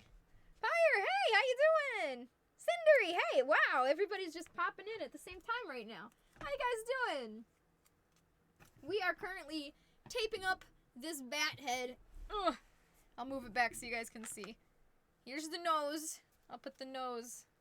We are taping up this bat head so that we can make the pattern. So we can fur it. Under the weather. No! As long as you're better by Friday. So we could go to Motor City FurryCon. I'm so excited. I'm so excited you're going to be meeting me there, Pyre. Cool. Yay! Oh, I'm glad you think it's cool. The videos are recaps anyways. Yeah, but they're good recaps. They're entertaining recaps. I've never done a bat before. And after I did a lot of research, turns out, like, they're really similar to wolves. They have, like, that same, like, cute little mini muzzle thing going on, and there's really not a lot of differences. Just, I think big ears are cute, and, you know, I like the design of the nose is pretty important. And the wings will help a lot, but really, the face-wise, there's just not a lot of different structure. Bats be tiny sky puppies. That's true. It's exactly how I'm feeling right now. I feel that. You got a tight schedule with your job and also a fursuit due some time ago that is killing your spirits. Oh my gosh. When I have a fursuit that is overdue, it is the absolute worst. I feel so terrible all the time when that happens. And it's almost worse when the people are nice about it, because I feel even more guilty. Obviously, it's good if they're nice about it. They should be nice about it, hopefully. But, like, yeah, that is highly, highly stressful. What kind of suit is it? Your work is fantastic. I love seeing your stuff, Cindery. They're so patient. That's so good. Honestly, the one I'm working on now is... They're pretty patient, too, because I kept thinking that I was at a point where I was, like, ready to send photos, and then I was like, wait, don't look! And, yeah, they've been really patient, waiting for me to send updates and stuff. I tend to work, like, I don't send anything until I get to a good progress point, because I find it, a lot of consumers don't really know what, like... If you show them a picture of a half-finished head base, they don't know if it's looking good or bad. So I like to get to a point where it's easier to tell, and then I like to show people. But, yeah, they were extremely patient, and I do appreciate those people. That is good that they're being nice with you. Oh, you're refurbishing it. Oh, the blue bear, yeah. Oh, yeah. Well, that's good. Then it can be nice and comfortable. But yeah, that kind of thing, I mean, any kind of fursuit related or costume related thing even will take a ton of time, so. Fenevira. Yeah, you showed me. You told me her name her? She? Yeah, okay. You told me her name before, and I thought her stuff was great. That's awesome, yeah. Yeah, she does good work. I like her stuff. Even in person when I saw it, it looked very high quality. I don't remember exactly, but anytime I talk with somebody, I'm like, can I look at your fursuit? And usually everyone says yes, so I probably looked at your fursuit very closely, and honestly, I remember really liking it, so.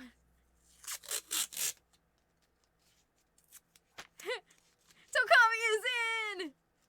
Oh my gosh, I am going to make a snake fursuit, a cobra, for myself. I'm so excited, but ain't nobody got time for that when you've got all these commissions and 10,000 bills, am I right? One day though, guys, one day, it's gonna be probably, one of those Lego snake guys from Lego Ninjago, but I'm so excited. One day, because snake fursuits are so cool!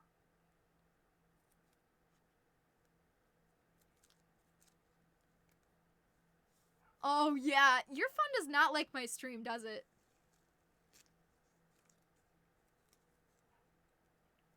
That's a good idea. If I just work on it at, like, little bits, that's not a bad idea. I need to make more time for my own personal, projects, because that's what keeps you going, you know? Like, commissions are what makes you money and keeps your art skill sharp, but it's not what keeps your fire going usually. Yet your artist's fire. You're completely right. I should take some of my personal time and at least devote a tiny bit of it. It's not a bad idea. You'd be a fursuit snake! Oh my gosh, you would be a snake! Oh my gosh. I would just flip. I would love to make I can just imagine making a snake head for you. How fun that would be. Oh my gosh. I would love it. I would lose my mind. That would be so perfect for you. Oh, that's a good idea. She takes 2 days off for herself and 1 day to work on personal. That's really good idea. I usually just go. I just, like, do it on how I feel. And that's how I tend to burn myself out, I believe. Because it's like I push and push myself, and then I'm like, oh, I'm gonna be dead for a month now. Oops.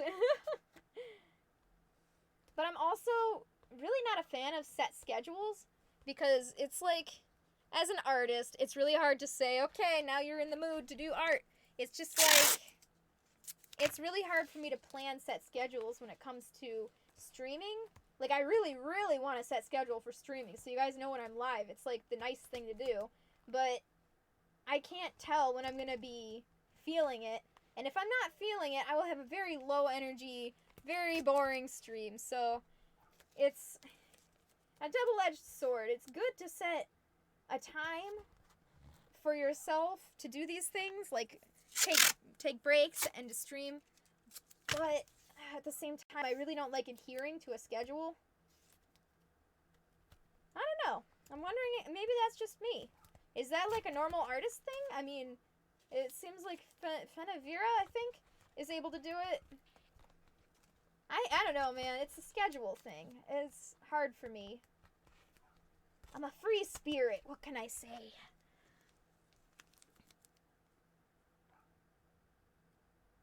That's true. That's not a bad idea.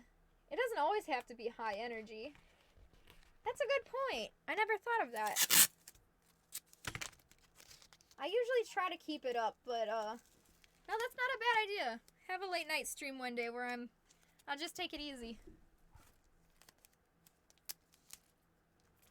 Oh, this is completely unrelated, but, So I don't know where you guys live and if you have Meijer near you, but there is a brand new Meijers near... Okay, I know it's Meijer. There's no S on the end, but my accent and my people, we usually add an S on the end of all kinds of stuff, like Legos and stuff.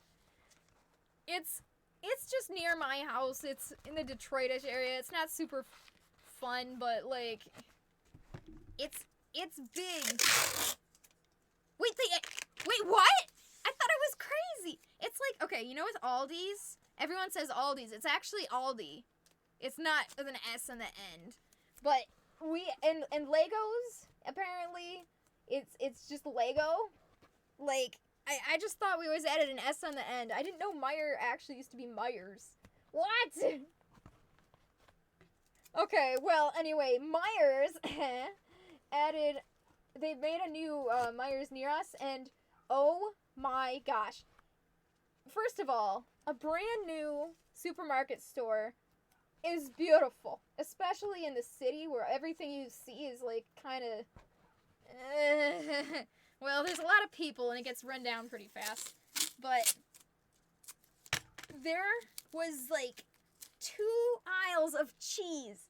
Like, I almost lost my mind. I'm going to come up with a brand new mac and cheese recipe just so I can try some of these cheeses, because I couldn't believe the amount of cheese there was at this new Meijers. It's crazy. I was so happy. I can't even believe that. Meijer and Meijers.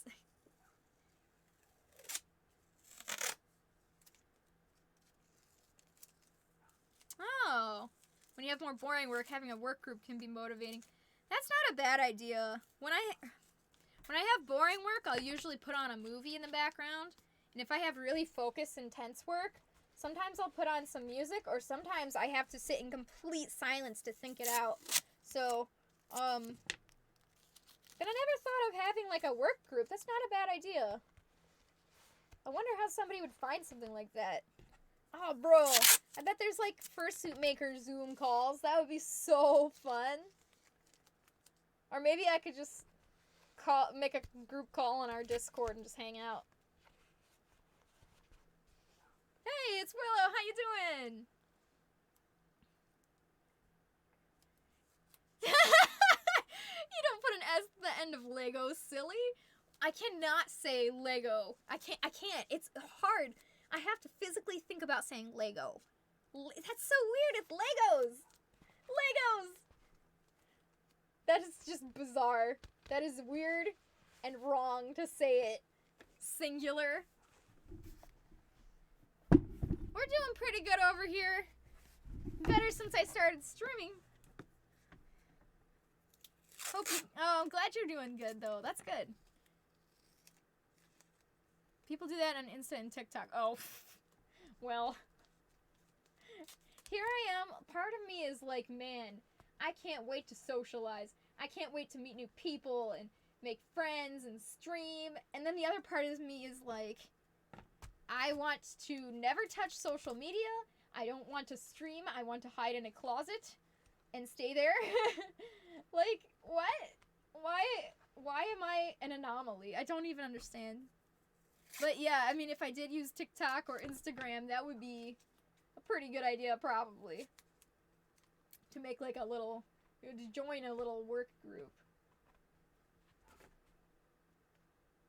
It's like Pokemon, you don't put an S.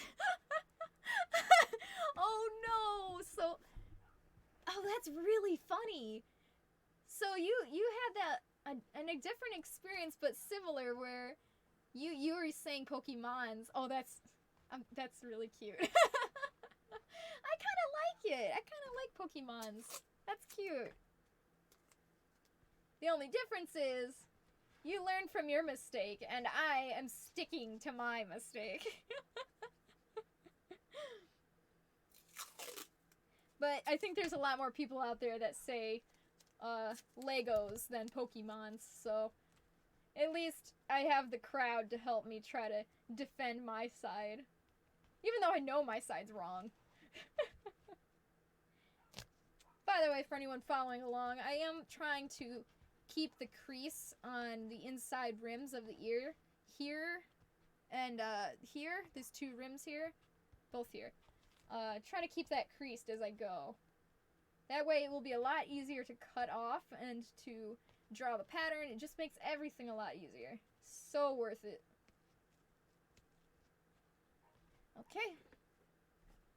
Us Michiganders apologize to objects. Yeah. Unintentionally say oop. Yup.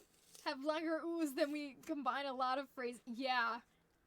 The worst is how we say goodbye. Oh, yeah. And a lot of other stuff.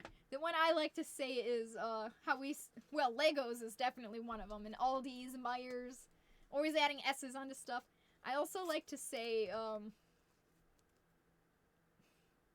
shoot, I just lost my train of thought. What's the other Michigan? Come on, Clover, think! What were you saying? The other thing that you do is a Michigan... Oh, yeah. I say water with a D. Also, we have a lot of roads that are, like, really weird and hard to pronounce, but we can do it anyways, because we know how. But that's part of Michigan. It's just weird. We got a lot of weird roads. And we got Michigan lefts. Like, people in other states are like, what is this road? And I'm like, it's a Michigan left. You gotta get in the left to go left. And... Right! Oh, that is the hugest. When you say no, yeah. Oh, that one. I wasn't aware that that might be actually like a local thing. Does anybody else who is not from Michigan say that ever? When you're saying, you're just speaking and you're like, no, yeah, so. What? Oh no. We say water. Yeah. Yeah, it is W-O-D-U-R. It's exactly how we pronounce it. It's terrible. But when I hear people say water, like what? It's like you're trying too hard.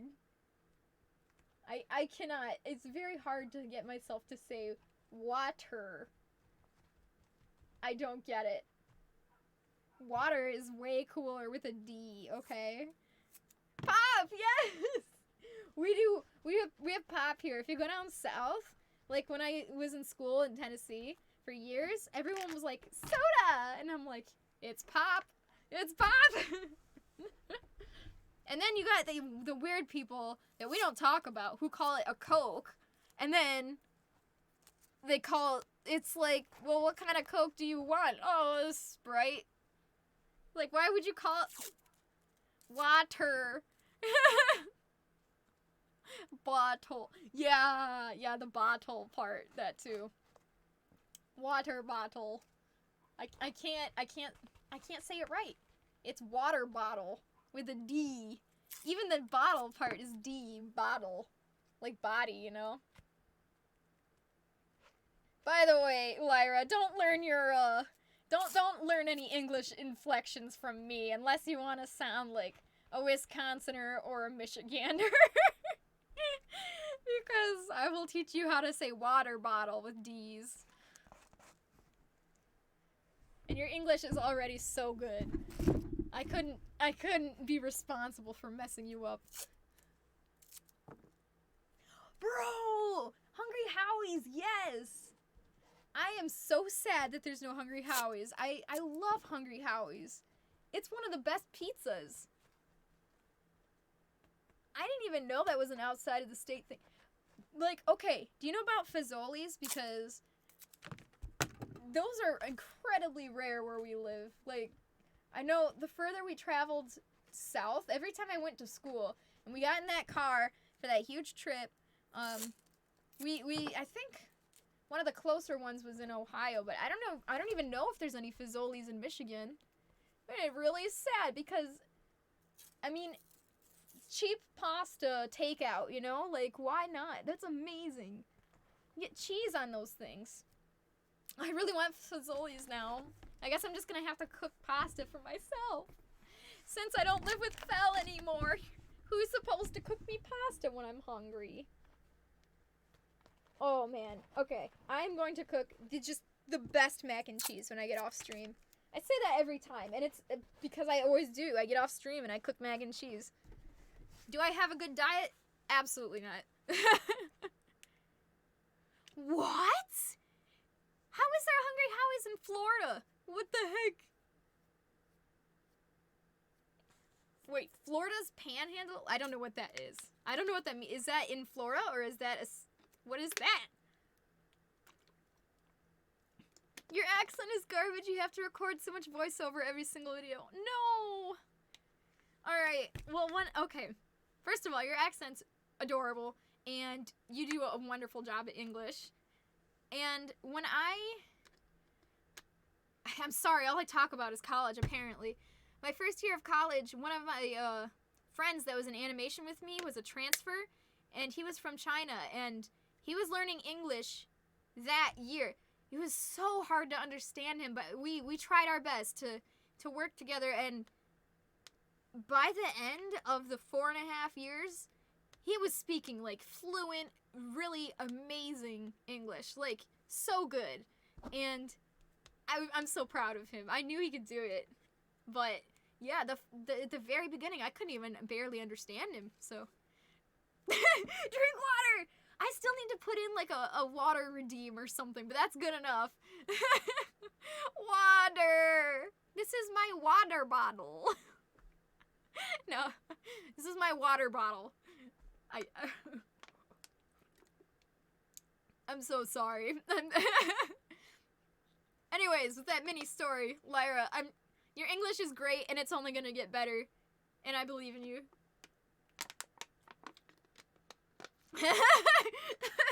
More water. Water. Alright, guys, well, we're all taped up here.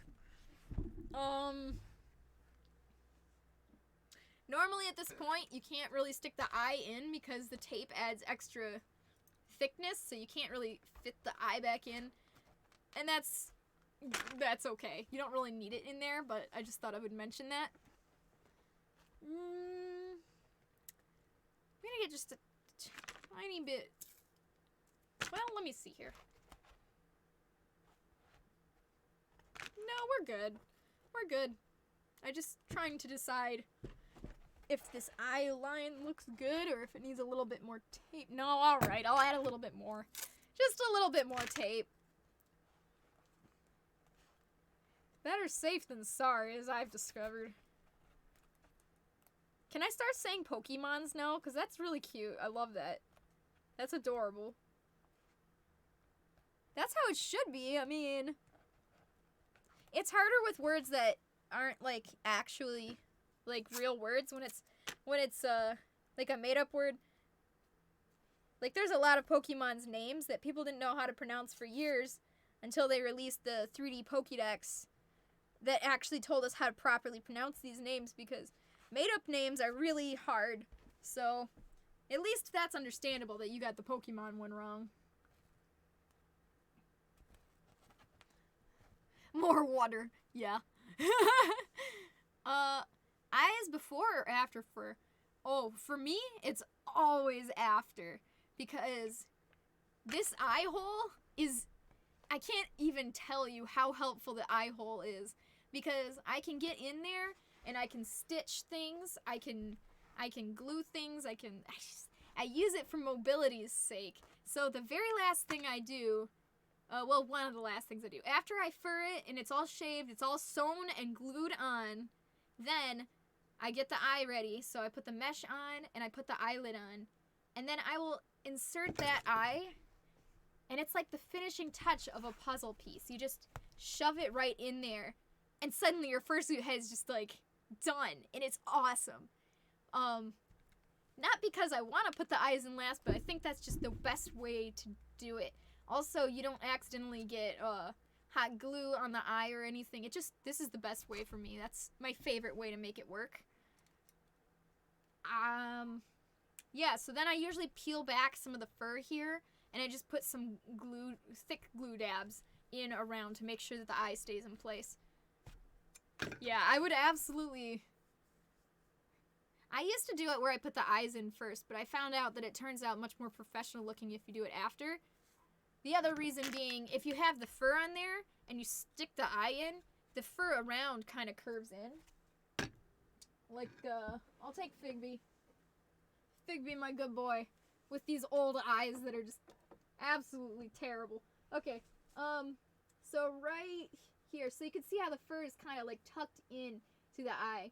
So if you do it the other way around, where you put the eye in and then you put the fur on top, there's a possibility that you don't have enough fur or that it doesn't hold as good. And eventually, after washing it, this is gonna pull away, and you're gonna see some exposed foam here. So if you have this fur tucked in around a little bit, and then you insert the eye after, that fur isn't gonna slip out. You're never gonna get that rim of eye poking out from behind. The boy! I know, the boy! The boy needs a stream for himself. I love him so much. I'm going to wear him this weekend. Motor City FurryCon. I'm so excited.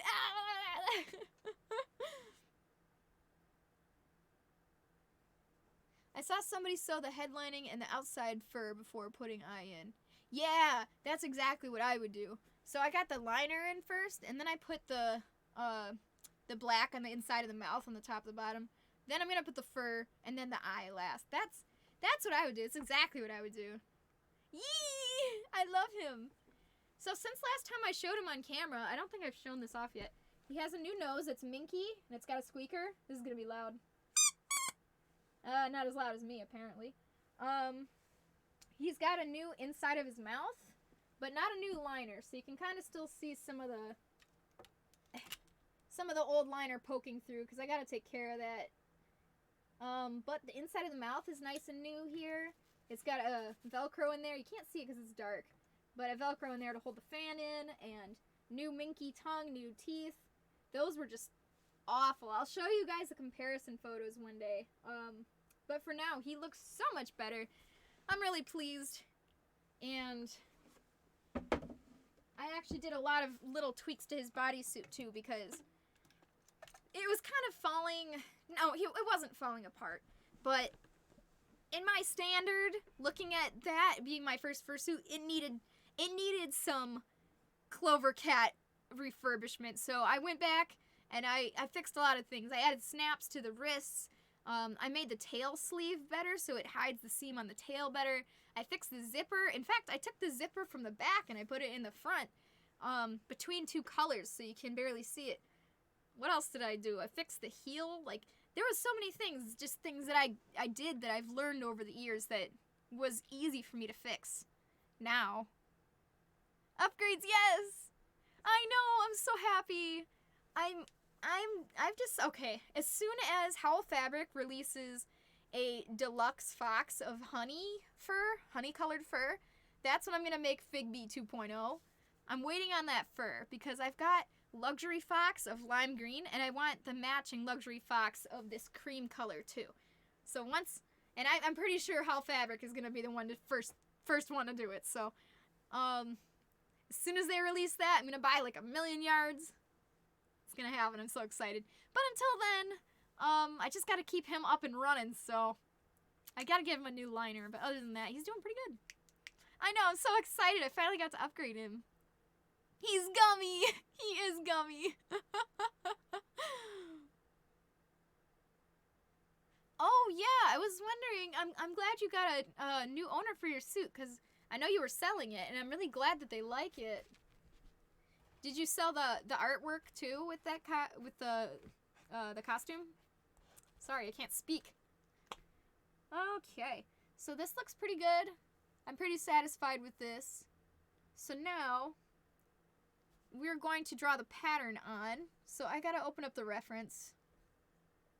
Reference Trello. I think I might go get voice lessons. I think I want to learn how to sing properly. Okay, so we've got Zodiac Moon, and I guess I'll just try to show you guys my computer screen here. Just ignore me watching The Greatest Showman on YouTube. Okay, so that's our character. Hopefully you guys can see that. A little bit low. Yeah. Okay, so we've got a lot of pink on the ears. There is a gradient here. The hair is also one of the last things you do after. You add it on after. But we've got a gradient on the ears. And they said I can just do the best I can with that, or even just fursuit simplify it, kind of like the wing is kind of like this. So I'm going to see what I can do with that. But the rest of this is all black. So we kind of inverted it a little. The black nose turned charcoal gray. And the charcoal gray on the face is actually going to be black. So most of it is just one color. And the ears are going to be a little unique. So I might have to work on the ears a little bit on my own. I don't know. Let me think about it. But for now, since the rest of the head is just black, it's going to be really easy for us to explain, for me to explain. Oh, that's such a good idea! Why didn't I think of that? Just do the Trello. Lyra, you lifesaver. Did I mod you yet? You're a mod? Yeah, okay. I think you're the one that I kept forgetting to mod for like a month. My bad. Thank you for that. I appreciate that. Oh. Oh yeah, Pyre. I'm sure you had a lot of art. That makes sense. Custom leather collar. That's cool too. Yes, sewing machine. Yes. Oh, you are the best. What would I do without you? I'd be confused. That's what I'd be. All right. Usually I like to grab a pen and then I regret it. So I'm gonna start with a pencil. Okay. By the way, mechanical pencil is not the best idea for this. It tends to puncture the tape. The best idea is to use a regular wood pencil, but unfortunately, looks like I don't have any of those out right now, so I will add that to my list. Where's my list? Pencil. Okay. Guess I gotta go buy some pencils.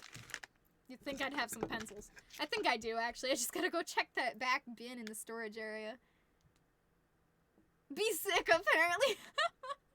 Oh, yeah. Yeah, I definitely am sick a lot. I get sick a lot, for sure. I get colds a lot. And, I mean, I just got the flu. And then also, just, you know.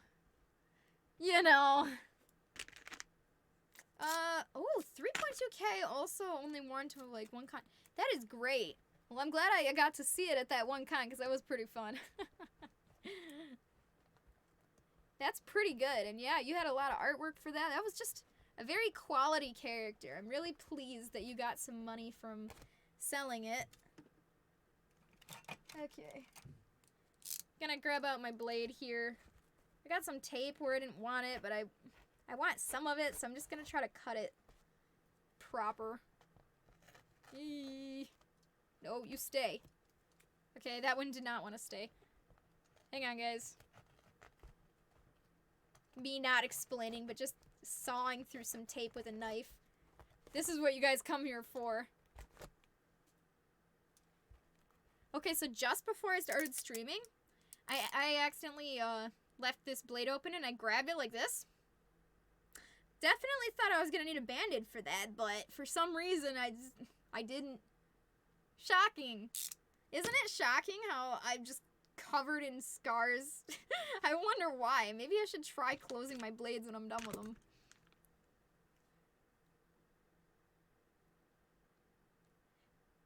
I know, I hate being sick. It's the worst.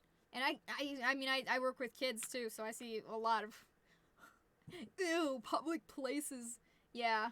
If there's a sickness, I'll pick it up, I promise. Maybe it's my diet, because it's just cheese, you know? It's worth it to me. I would rather just live in cheese. Yes, I will. I'm so excited. MCFC. It's the first time I've ever been. I'm a little scared because it is an 18+ con. I'm a little scared of that. I definitely don't go looking for, well, most things that people associate with being 18 plus. But it's okay. I think I'm still gonna have fun. It'll be fine. Oh, you have immune problems when you get sick, your body aches so much. Oh, that's the worst. Oh, I hate the body aches. Absolutely the worst. Because you can't do anything. It's not like you can, like, stretch or put a band-aid on it or something. It's just... Hey, Shock, how you doing? We are doing good over here for the most part, I think. I think we're all doing good. I'm going to bring the camera closer for this. This is... Maybe I could just bring the head... Well, if I bring the head closer, then it blocks me. Okay, that's fine. We're good, guys. This is fine. There's really no winning. There's gonna be some kind of something blocking me here. Okay. So, except for the tip of the ear here, this whole thing is just one color. That's awesome. That's gonna make this super easy. So, we don't need to do any kind of markings. All we gotta do is cut lines. So we don't have to make two kinds of lines. Just one line to show where we're going to chop the thing up so that we can actually make this into a pattern that's usable. Hang on, there's a bald spot right here. I don't like that. Okay.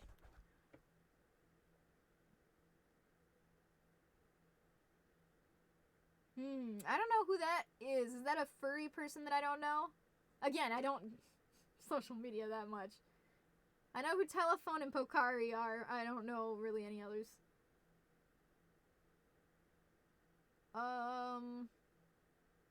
Yeah, there's always those few people that just like little bit furries are known to do some stuff. They destroy property, but you know every single convention has bad people messing up the con for everybody else. So I shouldn't just say furries. Especially when a lot of us are actually good people that are respectful and don't try to destroy the hotel. But, yeah, you can't deny that there has been some incidents. Also, how many times people have had to call the ambulance from passing out from heat stroke, from not taking breaks from fursuiting. Bright Blue Eagle, he does a lot of animated stuff. Really? Huh. Well, that's cool that he was there, then. I can't believe I don't know of them. Oh, here's something important. Eyebrows. I almost forgot until we got up to this point. Thankfully, I am pretty content with the way I draw my eyebrows. You gotta make, well, you gotta imagine that this is fur, so you can't have it too thin at the end here. So just like make sure you leave maybe a 1/4 inch of just flat at the end rather than it coming to a tapered point. Hopefully you'll be able to see better once I finish coloring this in. Okay. Yeah, you should be able to see that. So it's not super pointed.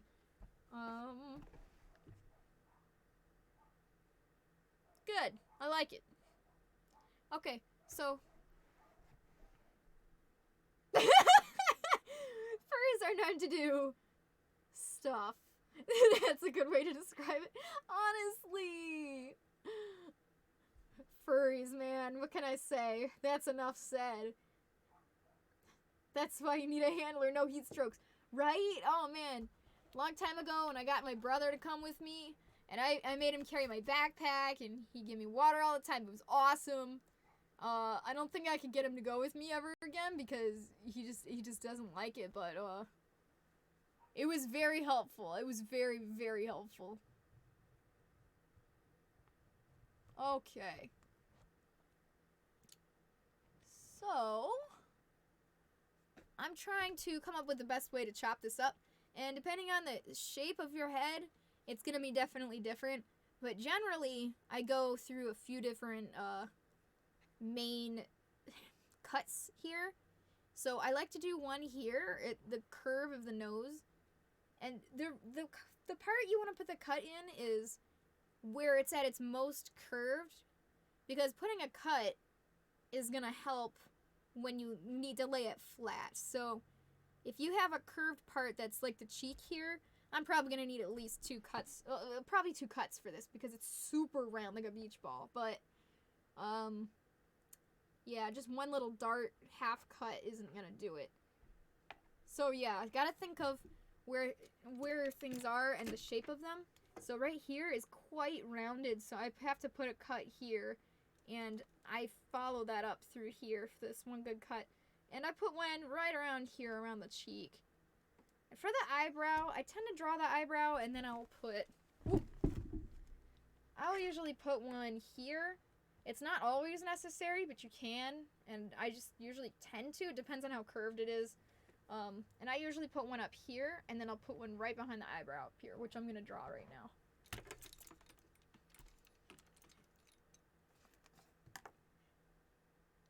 Galaxy liner, or is it foam crumbs? Honestly, foam crumbs get everywhere. No, it actually is a galaxy liner. It's really cool. I can't take it off now because I've got the tape on there for the neck, but it's pretty cool. I love that. I wish mine had a galaxy liner. It does not have a nice liner. At Midwest 3 years ago, made a person-sized hole. Oh no, that sounds. Yeah, I went to MFF once. It was fine. I think I liked Anthrocon a little bit better. No, because okay, I really can't decide which one I liked better. They were both fun. Yeah, there's people doing weird things trying to get us kicked out every year. I don't understand. Follow the rules and don't be dumb. Just be respectful. Alright, so how are we gonna do this? I'm gonna put Clover thinking sounds. This is usually where if I'm watching something I will stop it so I can really focus on this part. Because this part is really important, at least to me. I mean, you could slip some cuts in here wherever you want. It would probably honestly work out just fine, but I'm just very particular. I really want to make sure that this thing turns out nice. Alright, I'm having trouble with up here on the eyebrow, so I'm going to come back to that. Over here is some easier things. Like, I can easily follow this line here. This would be a great one.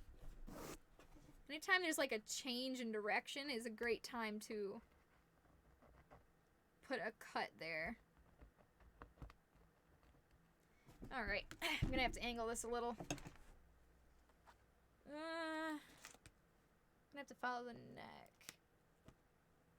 Yeah, we can draw the neck next, probably. Also, it's kind of hard to draw on the tape because the tape isn't exactly, like, perfectly flat. So it's curved and some of the tape is, like, raised higher than the other parts of the tape. So sometimes you're, like, trying to draw and you're, like, stuck in a hole. It's weird. I know. It's hard to explain. This tape, this one is not making me happy. How dare you? Okay. So this should, hopefully, be enough to suffice to... Oh, it was the same hotel con as Anime Midwest. You know the ramp hallway to the artist rooms? Yeah. How they have that one giant... Yeah, the giant acrylic block. Yeah, that part was really cool. I thought that was a very cool area. Okay, so right here, this is a very obvious change in direction. And also, this probably is going to be long fur. Well, this is short, and this is short. So it's a great time to put a cut, or a great place to put a cut right here, all the way around the bottom of the cheek. And right here, also a very big change in direction. So I follow these down and around. And this is underneath here. So I kind of followed the underneath of the jaw. And this is actually going to be like the neckline. So this part kind of ended up to be a little triangle here, but that's okay. So this will be part of the neckline right here. And I'm going to follow that up here. So let's finish the neck. I usually try to put the neckline right where the foam ends. So sometimes I'll see right where the foam ends over here. I'll try to make that even. No real reason, I don't think. I just do. I've got to have a line here anyways. Might as well just have it be level. Okay. I like this part. It does take more focus, but I do think it's a really fun part. Because it's like a completely different skill. Finally, I get to like sketch something, you know? It's really fun. Okay, so here's the neckline underneath, following around here and going back. And we've got this curved down until it connects to the neck. This curves down until it connects to the neck here, and this is part of the neck, actually. And this piece, I'm going to have follow up through into the inside of this ear hole here. So I'm going to follow this line. This line follow through right here. So this part is just a little flap that'll just attach onto this bigger piece. And this bigger piece, speaking of, is not going to be able to be round without some kind of darts. So I'm going to add some darts in here where I think they're necessary. Again, it depends on how curved the thing is. If it's super round, you might need more darts. And darts are when it's like a cut, but it's not all the way through. So these little half chops right through the edge, those are just darts. There we go. So this will probably suffice. So the goal is to be able to take this piece off and lay it flat on on some fabric. So once it's flat, then we're golden. But if I can't take this piece and lay it flat, then I need to add more darts or cut it differently, because that's not going to work. It needs to lay flat, or at least mostly flat.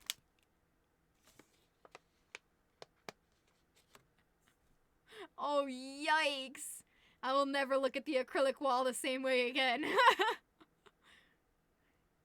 Oh, nice. Thank you, Shiny Mew. It's going. We're drawing on it now. Finally, we're getting to the patterning part.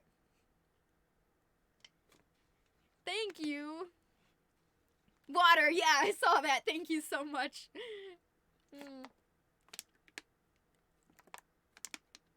I appreciate that. Okay, that feels great. I'm so glad you told me to drink some water. Okay. So we can finish the neck, but I think I'll do that in a minute. So up here, we're going to finish this brow area. This part's kind of hard. Okay, so since we've got the inside of the ear, we've got like a slice here and a slice here. Let's put the other slice right here. Oh, something I want to mention. If you have two cuts that are very, very close together, like this one right here, being very close to this one, if you can, line them up in one line, because it will make it a lot easier to stitch together and a lot easier to line up later to make sure that everything is slid in the right place. So instead of having this be like ending down here, just move it up a little bit if you can. Make it one nice long line. Same with this one. I could have had this line come a little lower, but if I have it straight right here, it like flows very nicely. It'll make it a lot easier to put back together. What? It has a mod view? What? I didn't know that. I wonder if YouTube has that. I had no idea that Twitch had a mod view. Also, what do you do with it?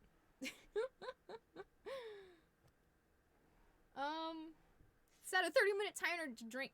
That's actually an excellent idea. Especially given how terrible I am at never ever getting water.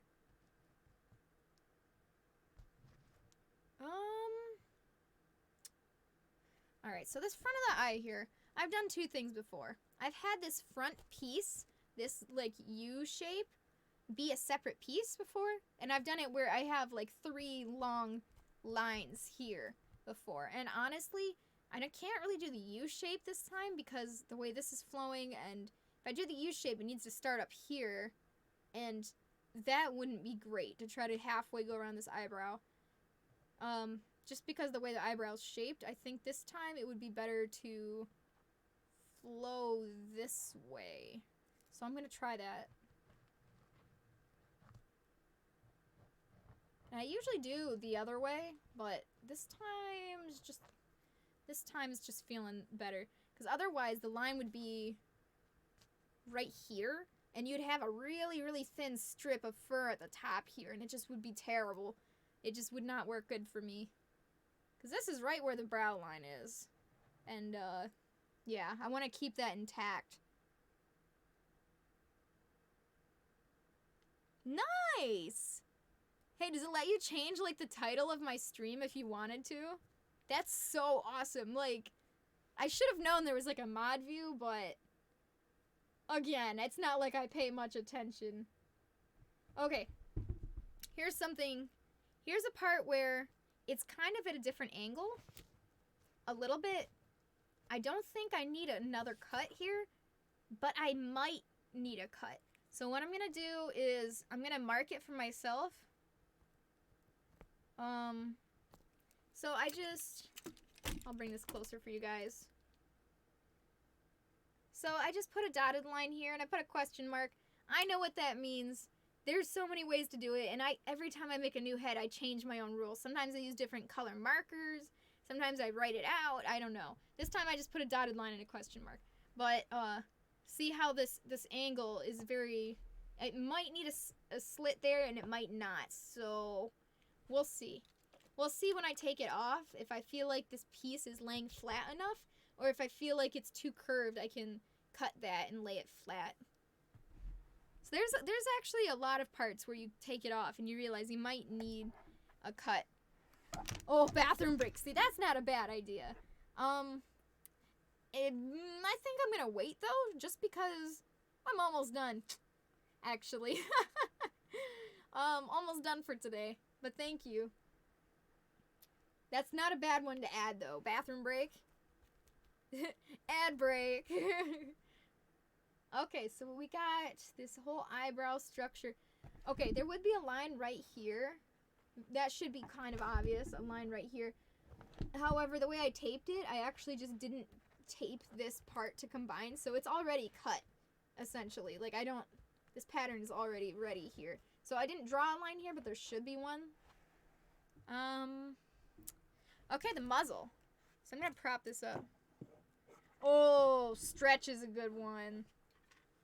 But of course, I mean, I don't do like 7-hour streams. I don't like, that's not my job, is to stream games all day. So it's not like I have to, not like I really have to try to stretch. I usually stretch and walk around after and before streams, so, I mean, I could. Maybe if I decided to like try one long stream one day. I think the longest stream I ever did was 5 hours, and it was one entire tail on stream in one go. And I think I can do it fast. No, I can't. I can't do it faster. But, yeah, that took quite a bit. Alright, so, depending on the amount of curve you have on the muzzle, you might be able to get away with just one line, one dart right here. Usually I end up needing 2. So, if you're not sure, just mark for 1 or 2, whichever one you think. And when you go to lay this piece flat, if you think it's still too curved, just convert this into what you need. So if I drew one line here, if I try to lay it flat and it's just looking like it's not gonna, I can have 2 lines instead. And tape this one back up. So you gotta be a little bit flexible with it. Again, other fursuit makers probably don't even. They're just like, it's fine. I mean, it is faux fur after all. It hides a ton of mistakes. But I don't know. I just like to be perfectionist. I just like it to look as nice as I can, even if it's gonna be probably detail hidden underneath all the fur. Okay, so right now I'm looking at this muzzle thing, and I'm trying to think which direction the fur is going. So on the top of the muzzle, it's gonna go back. It's gonna go back to over here. But if I lay this piece flat, it might not go down the way I want. What a conundrum, eh? Oh! Lyra has killed me. Thank you, Lyra. not have to do that. Thank you so much. Maybe I can make a small amount of a living on stream. Just from my friends. I feel so bad. Thank you so much. I feel like I do not deserve that. Alright, so this should be fine, but if I need to add more cuts later, I can. It's not the end of the world. Thank you so much. That is so nice. Next time I'm actually on your stream. Okay, so the middle of the mouth is right here. And this is something that you can do. So the middle of the jaw right here, this bottom piece, sometimes I put this as one piece. Like I use this half and make a full piece down here. So I don't have a slit down the middle. Just because it's such a flat piece under the jaw. It's so flat. Like I don't really need a seam in there. So usually I'll just take this half of the symmetry, flip it over, make one big under the jaw piece and just leave it. So that's completely optional to you. If you think it's easier for you to do one whole symmetry line all the way down, go ahead. Well, you don't get to decide if you deserve it or not. I do. Oh no. Kindness. My one weakness. Yeah, my weakness. Thank you. Now I will try to do everything in my power to make you regret that decision. Okay, so right around here, I always put a line on each side here. This is where it starts getting really curved, so you're gonna need a line here. For sure. Okay. Yeah, we're really getting into the nitty-gritty of this. This is where I've got a lot of stuff to say, apparently. Okay, so for in this little curve, I will try to follow through here. This is a really hard piece. Maybe I'll do this. Maybe. Yeah, let's try this. Sometimes I try things, and then I think, no, I think I could put that elsewhere and it would look better. And so I do. And if you drew in pen like I do, I said I was gonna draw in pencil and then I didn't. Well, I just like drawing in pen, okay? I've always drawn in pen.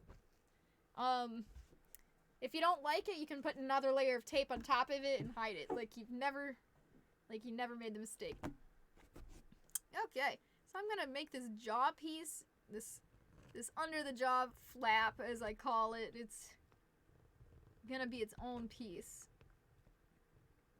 Oh wow, it's really hard to draw a straight line on this curved thing at an angle. Ooh. Okay, we good? Did I do it? I think I did it. Alright, so here's a great example of us connecting some lines. So this up here and down here, I need to put a line through here somewhere. So I might as well put it where they can connect. That'll help me put it together a lot easier. Give me a huge advantage putting it together.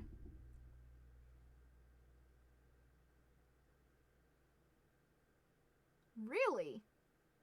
Again, that's something I'd say I look into, but I'll probably forget. And frankly, I will probably get confused anyways. But yeah, if there's mod levels, that would make sense. But I don't think there is. I mean, okay, it would make sense. There should be.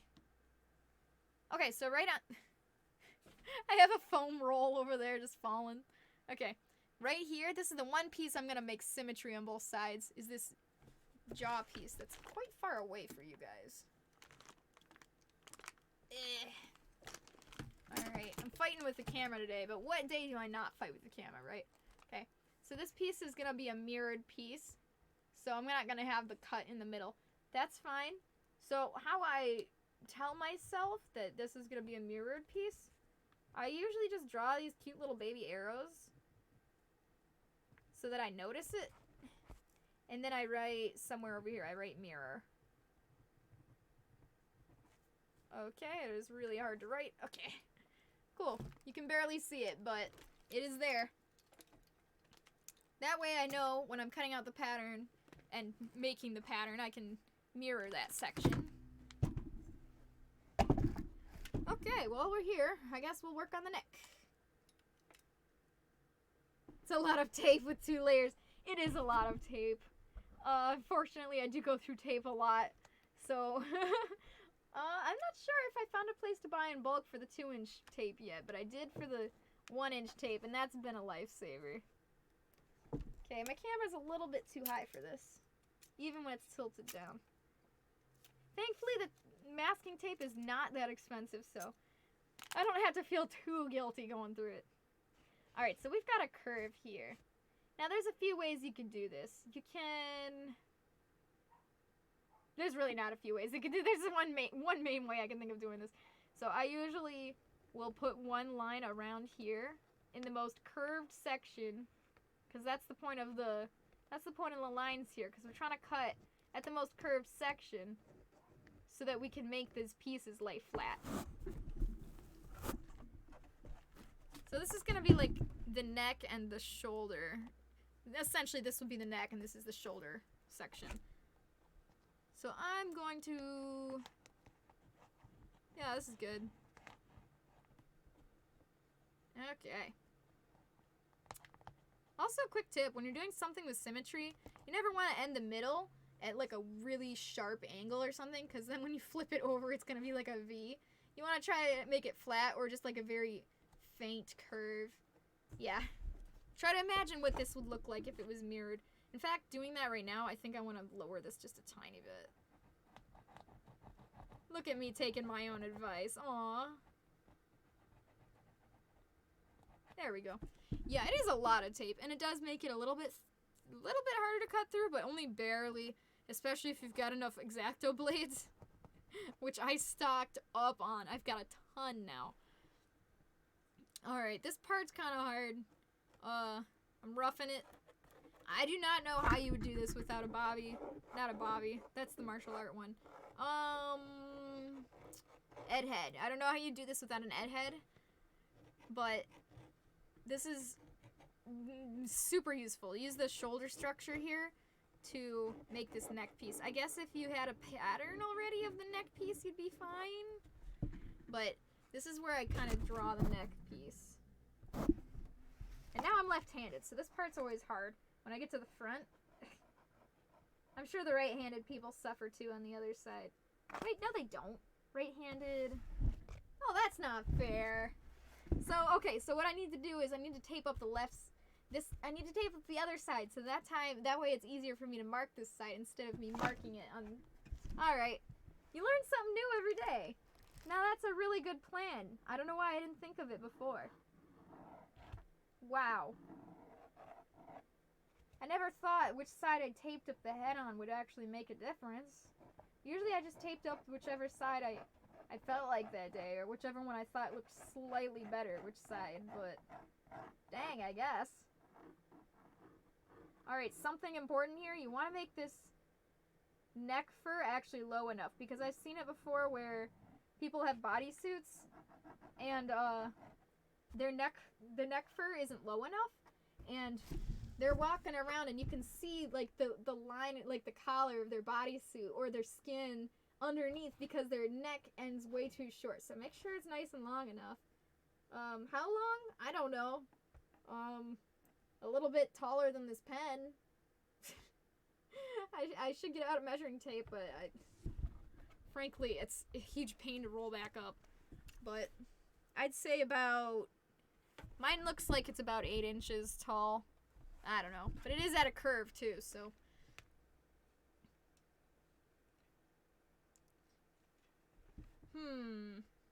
Okay. So, right here, I usually cut the neck into 3 sides. Like the side, the front, and the back. So, again, find the most curved section, and that's the part you want to do. Oh, here's a great example. Okay. I was going to put a line right here. Let me bring you close. Come in, children. Okay. Nice and close. I was going to put a line right here. But you know what? If I put it over just a hair to the right, just a little bit, it can connect with this line. And again, that will make it so much easier to line up and to sew later. So now we have one line that continues, and that's so much better. So since I was going to put a line there anyways, it just works out for us. Alright. This bottom part, sometimes depending on the way it is, sometimes this line goes this way or this way. Usually forward, but you just got to get that right angle for this bottom line right here. Okay, so let's get this back side. Right here. Right here it looks like it's got a lot of curves, so I got to figure out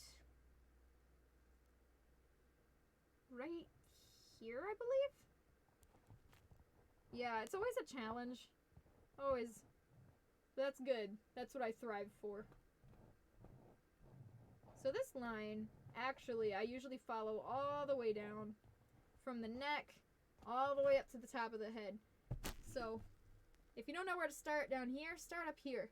So usually I find about an equal amount of space between the back of the head section and the ear, and I put a line right in the middle usually, somewhere in that general vicinity and vicinity, and this is where I put this line.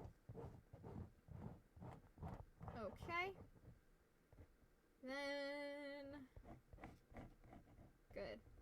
Also, if I make a mistake, sometimes I just, instead of taping over it, I'll just like draw little X's through it.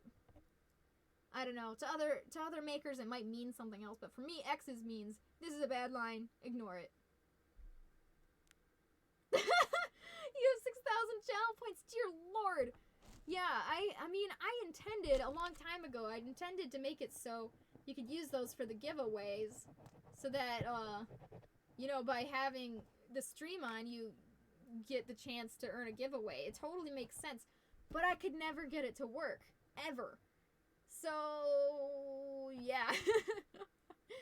I don't know, maybe if somebody is smarter than me that can help me figure it out or something, because I couldn't get it to work, but man, I thought that would be a cool idea. Okay, so we follow this little thing all the way up here. This is, if this is really curved, you can put another line right here, but honestly, oh, well, this curve is pretty bad. Alright, I'll add another curve. Again, you probably can get away with making some of these flat if they're very minor curves, but I prefer to keep that rounded shape. I really like round shapes. So if I can preserve some of that rounded shape by adding another seam, I will. If it's long fur, which is like the back, on the front, it's better with the short fur. It's easier to see seams, so you need to be more careful, more conservative with where you use seams on the front where the fur is short, because you can see it easier. Oh, that's a really good idea. I should disable points on my stream if I can't figure out how to do it. I will try one more time to get that, the giveaway going. And if I can't figure it out, then I will disable points. I didn't know you could disable points. That is an awesome idea. Thank you. No points for anyone. Only me. Only Clover gets the points. Yeah, it is distracting. If it's not something that you can use actively during your stream, it is quite distracting.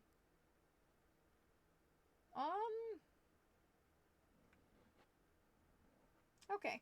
So the top of the head, I need to tape over this. I don't like how that looks. Ugh. I made kind of like a Y cut here, but it's kind of angled in a way that I don't like, so instead I'm gonna cover it up and try again. I can't believe this is my first mistake that I'm covering up yet. Like, usually I've been putting tape all over the place. Come on, maybe I'm getting better. Maybe I'm having less mistakes. That's what I'm hoping, at least. Okay. So, right here. Here? Like this. Okay. So, once you get to the top of the head, I usually do a line to connect this. So this kind of grid, I usually end up here. And then this whole flat piece. You should see the top of your eyebrow that we marked right here. And of course, you're going to want to line all the way around the ear. But I did that thing again where I didn't tape it, so I don't have to draw and cut it. It's already disconnected here, so I would draw a line all the way around the base of the ear, including down here, which I did draw a little, tape a little bit here. Under, yeah. Okay.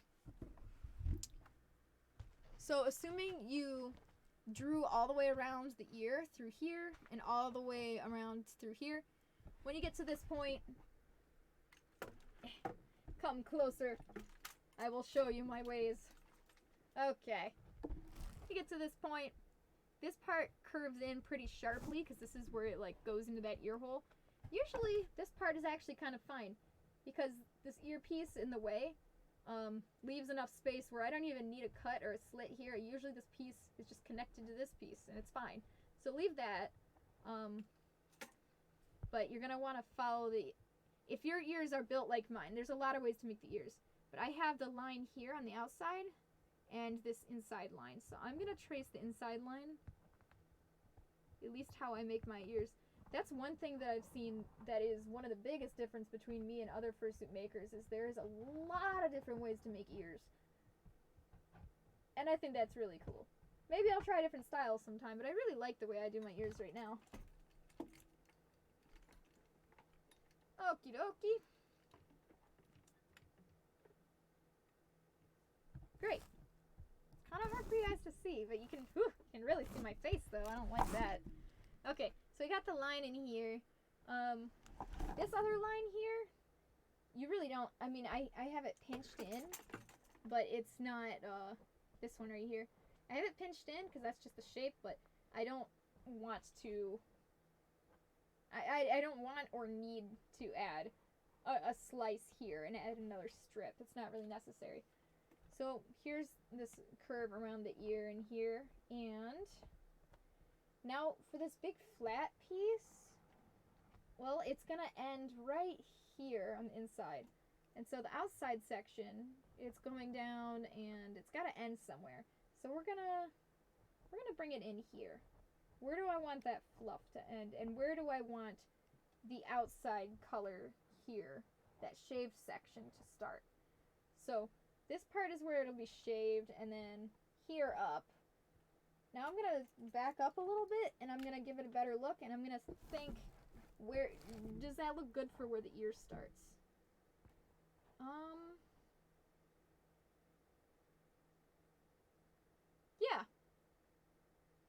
Yeah, I'm fine with that. The other thing I could do is have it go straight down.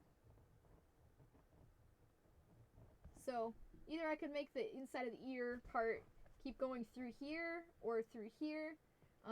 Again, it depends on the shape of the ear and the hole in front of the ear, this air vent, or even if you have an air vent at all. So again, can't really say for sure.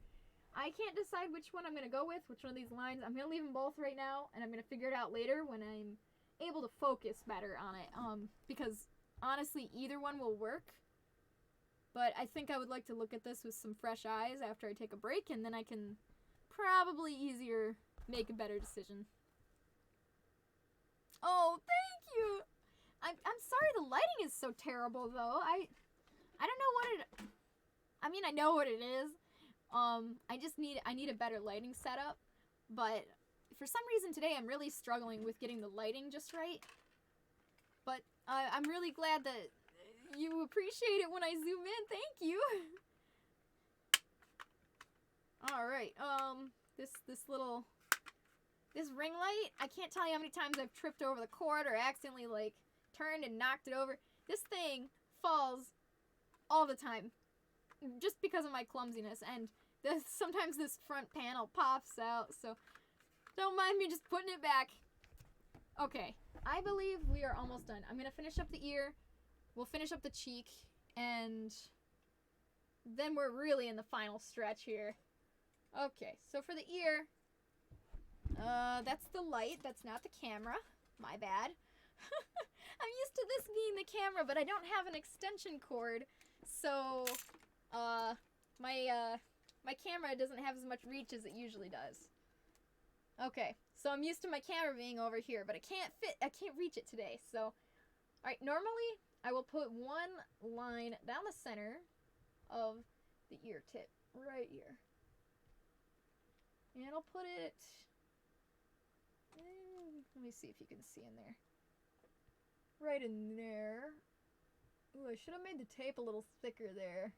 I don't want it to like fall apart when I'm taking it apart. Okay. Nice view of my ceiling lamp, isn't it? Oh, I love it. My ceiling light. Okay. So this one line right here should be enough for the very front and the top. Again, if your ear isn't super like if you have like a shorter ear or a very roundish ear, I mean, you might need 2 lines or 3. Amazing lamp view, right? Oh, it doesn't get better than that. All the sights of the world, but man, you can't beat that lamp view. You're so funny, Lyra. Alright, hang on, I'm sorry. I need to add more tape because I didn't see how we have a bald spot right here. Okay. Of course, it's right where I needed to draw to. So, here's that line. I'm going to continue it, that straight line. Okay, so this will usually suffice.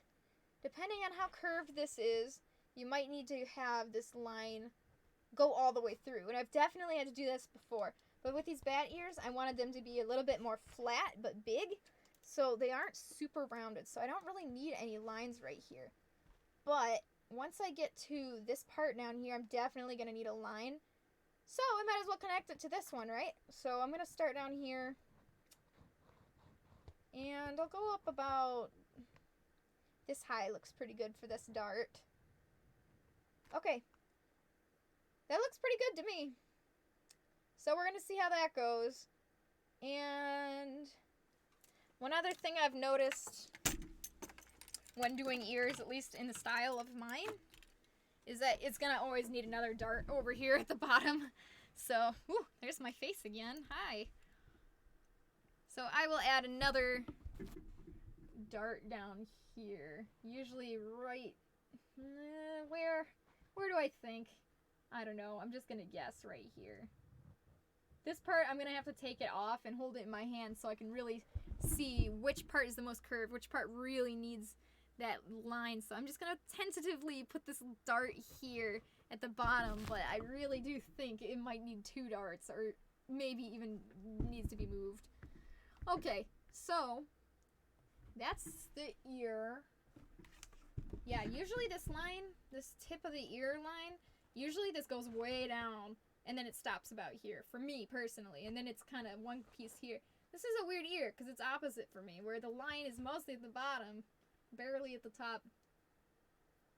Okay, and if your ear is super curved, you might need some extra lines up here. I really think I might need some. We'll see how it goes. Okay, and the last thing is the cheek. Oh, I'm always procrastinating the cheek. I have not found a good way to do the cheek because it's a balancing act, like I said before, because it's the short fur right here, so it's easier to see seam. So you don't want to put as many seams, but if you put less seams, you don't get to keep that adorable rounded look. So what do? I have not found a way to make this ideally my favorite way. Oh. Sorry. My phone was ringing and it made me just drop my entire project. No problem. I have not found a way that I am completely satisfied with yet. So I'm gonna just try this and we're gonna see how it goes. So I've tried where I put a line coming through here, and then I have a few darts like here or here. This time I'm gonna try here. Like I've seen some more rounded sections before do it this way, where it's a few lines going this way. We're gonna give it a try. We'll see how it looks. And of course I connected this line to this under jawline, because why not? And it's right there. Yoink. Oh. Yeah. Cindery's in the chat. Excellent. That's just what I needed. For cheeks, you make darts only in areas close to gaps or shrinking areas. That's really smart. The cheeks just absolutely drive me crazy. I can never, especially with how round this one is. I mean, you're saying you put the darts over here or at the edge, but not right in the center? Because that actually is really smart. Why didn't I think of that? Because I thought of putting a line all the way through and then putting smaller dart here and here. But I never thought of trying that. Huh. Getting tips from a pro. Honestly, it's awesome. This is exactly what it's like when I was at Anthrocon and I was meeting all these other fursuit makers. We were swapping tips. It was awesome. Like, things that I never thought about but are awesome. And I gave them ideas that they'd never thought about either.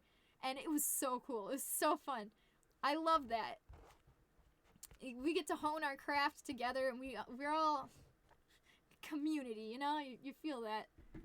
Yeah, no, I really... See, I said it! I said the thing. Yeah, no. I said it. That's what Pyre and I were talking about. That's what we say. It means yes. Yeah, no. Yeah, that's what... I can definitely see that working. You know! Oh my gosh, that is how you would spell it if that was a thing, don't you think?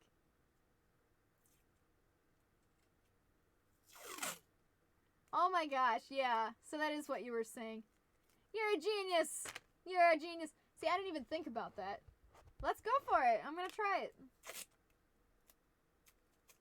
I like to do, like, temporary ones. I don't know. I like to have it marked just so... I mean, even if those darts don't stay, I do like to have, like, a really light mark, but... Yeah, I do have a mark here. I might need a mark here. I'll just be aware that these are all tentative, might need to be adjusted marks. That is excellent. And, I mean, that one looked really nice. I didn't look at that one, and the bear that you're saying. I didn't look at it and think, wow, those are some serious cheeks. Like, I can see those seams. I really hate it when you can see seams like that. And that is really good. You did excellent on that. I'm very excited. Hopefully this works for me. I think it will. That is genius. Thank you, Cindery. I appreciate that. Yeah, this is gonna work. I think this will work well.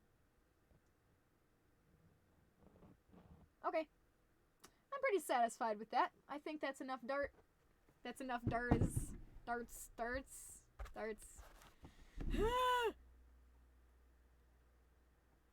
Oh yeah! I don't ever check Instagram, but I did follow Cindery on there because their work is pretty fantastic. Alright, we're down to the last step now. I'm going to write down the arrows of the direction of the fur, which way the fur needs to go, and sometimes, depending on how complicated the pattern is, I will write down each piece.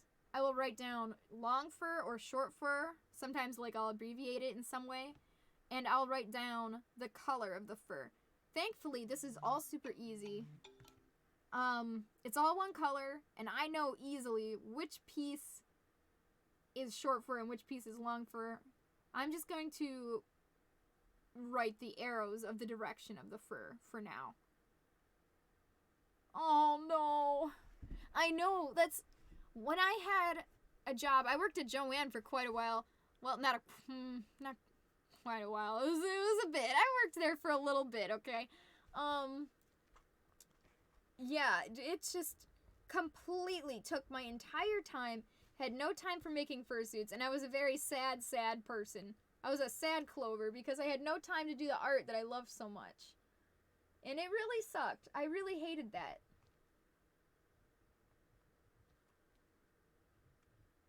Okay. Usually, too, if it starts getting to be a complicated pattern, usually I'll start marking, I'll write what this piece is, like top of eyebrow, side of eyebrow.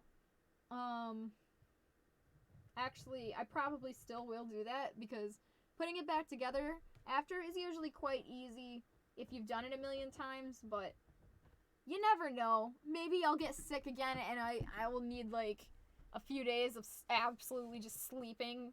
And then I'll come back to it and I'll be like, okay, well now what? This is kind of hard. So, I don't know. I like to mark things. Especially if it's a complicated pattern. I think it makes a huge difference. And then, after you're done marking everything, you're ready to cut it apart. What you want to do is take photos, tons of photos, all the photos, so many photos, so that you will not be screwed over if and when you forget what connects to what. And that's also kind of why I like these connecting edges. It helps you put it together.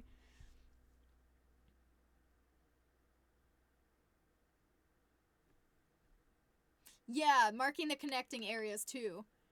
I mentioned that with lines that connect, but also Cindery's totally right. Yeah, that's another thing you can do is you can add little like tick marks around, especially if it's a really long curved piece and you want to make sure that I don't really have a good example here. Maybe like right here, I don't know.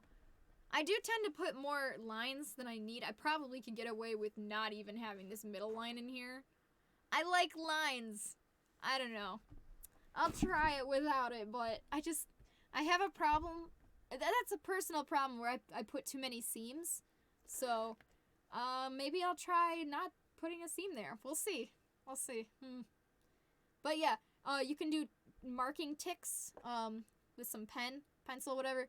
And that way, when you put the pattern back together, you can more easily tell where they go. Thank you, Cindery, for telling me that. You rather work the darts with the scissor than pre-marking them. I like to do both. I like to pre-mark it, but certain areas I like to. In my head, I remember like, okay, this is not set in stone. I might move this. Or if I'm really if I'm not sure, I think it's a spot I might mark. I kind of do like a ticked line. Yeah, yeah. Sometimes you could you really tell way better when you have that piece in your hand. You can't lay it flat. You can see where it really needs a dart.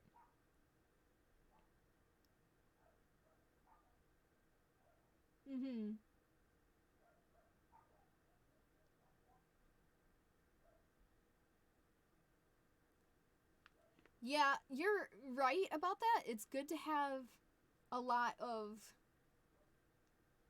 It's better to have more of one because the more seams, technically the more weak it is, even if you stitch it super well.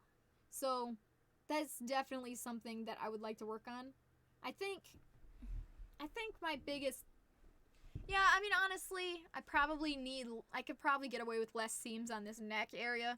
I'm gonna cut off the whole back of the head and the neck, and I'll see if I can get away with less because that's something I want to improve on.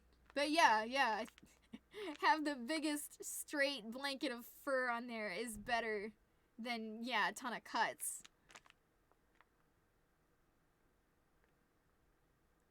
Yeah, I've done that too. If they work together, sometimes it's just like, okay, put it back. I've done that too. Shiny Mew watching you is so inspiring. I can't wait to start making fursuits maybe once you finish college. Oh, it is so fun. I love it. It is an expensive and fun hobby, and I wouldn't suggest trying to make a career out of it, but but it is fun, and I'm so glad you're working hard on college. I'm really glad that you're enjoying though. And we got Cindery in the chat too, so we've got like 2 fursuit makers here. I'm so happy. We got all the ideas. Also, sewing the blanket back is so satisfying for sure. Oh, I love that. That is a pretty fun time, I will say. Okay. I'm sorry if you can hear my mom's dogs barking. I don't know what they're barking at, but... Do you guys know I'm not really a dog person? Like, I really don't like dogs, but that's because every dog that has ever... my family has ever owned was just an awful dog. So, I don't know, maybe I'd be more of a dog person if they were... If I grew up with better dogs, but they were all just terrible. Terrible animals. I've had the dogs destroy my cosplays before and bite apart my amiibo, and very destructive and very loud, and I'm a super light sleeper, so they wake me up every night almost. I really just do not like dogs. Meanwhile, I've got all these cats. I love my cats. They sleep on me, they meow at me, and they love to play with me and just sit on my lap, and they don't wake me up. Even if they're sleeping on me, they don't, like, wake me up. They don't try to wake me up. I just like cats. They're not obnoxious. When it comes to me, the best compliment you can get is that you don't annoy me. And cats, most of them, do not.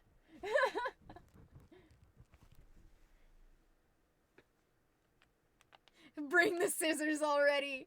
I know. I'm so close. I don't think I'm gonna get to scissor up on this stream though, because I gotta go to work. So it's time to teach some children and adults how to punch each other. So unfortunately, I do have to wrap up here. I think I did most. I mean, there's a lot of stuff I could write on here. I got the arrows of the directions of the fur. I could do markings like ticks, so when I cut it apart I can put it back together. The color of the fur, the length of the fur, but really I'm just gonna get by using only arrows and photos. Always take photos. I'm gonna take a ton of photos right now, so here we go. This was fun. I liked this. I haven't streamed in a long time. You guys made it fun, so thank you for hanging out with me.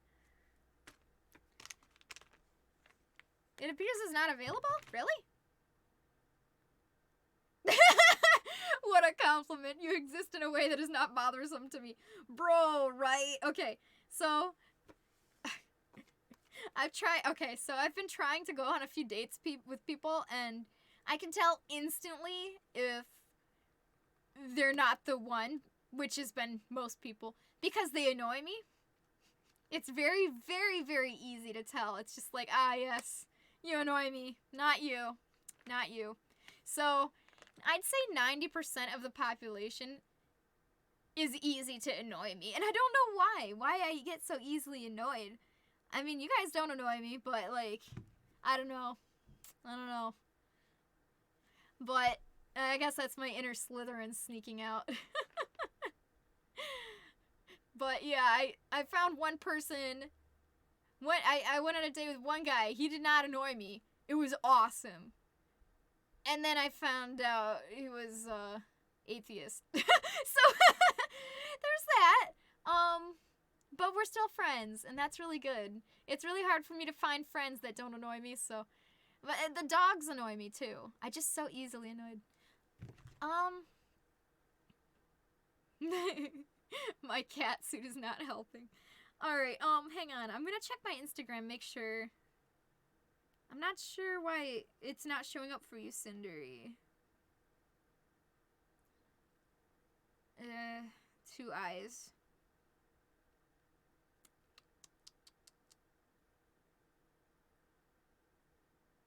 Am I following you? It says I'm following you.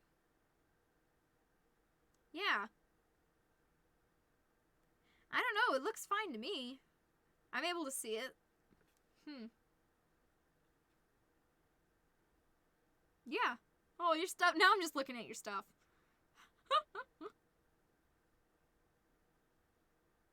That's so cute. Yeah, I mean, I'm able to see it with no problem, so. I'm not sure why it's... Yeah, that's really weird. It's not showing up as private for me. I mean, I don't know. I was just looking at it, so. Okay. Well, I guess I'm done here. I gotta get ready for work. Does anybody have any last minute things they wanna say before we depart? It's not private. Yeah, it's so weird. Why is it only doing that for you?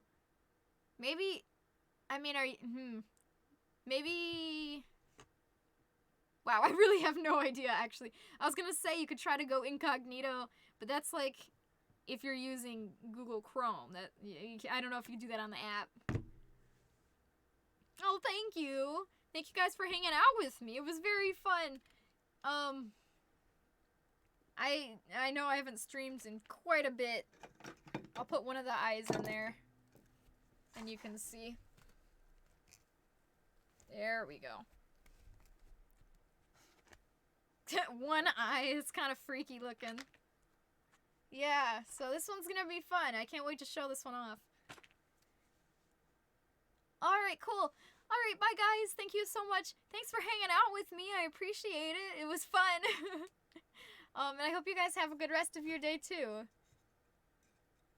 Thank you for hanging out. Oh man, yeah, I gotta make some mac and cheese before I go to work. I gotta hurry. I got a lot to do. Yee! My hand paw wave. Bye guys. If I can figure out how to end the stream.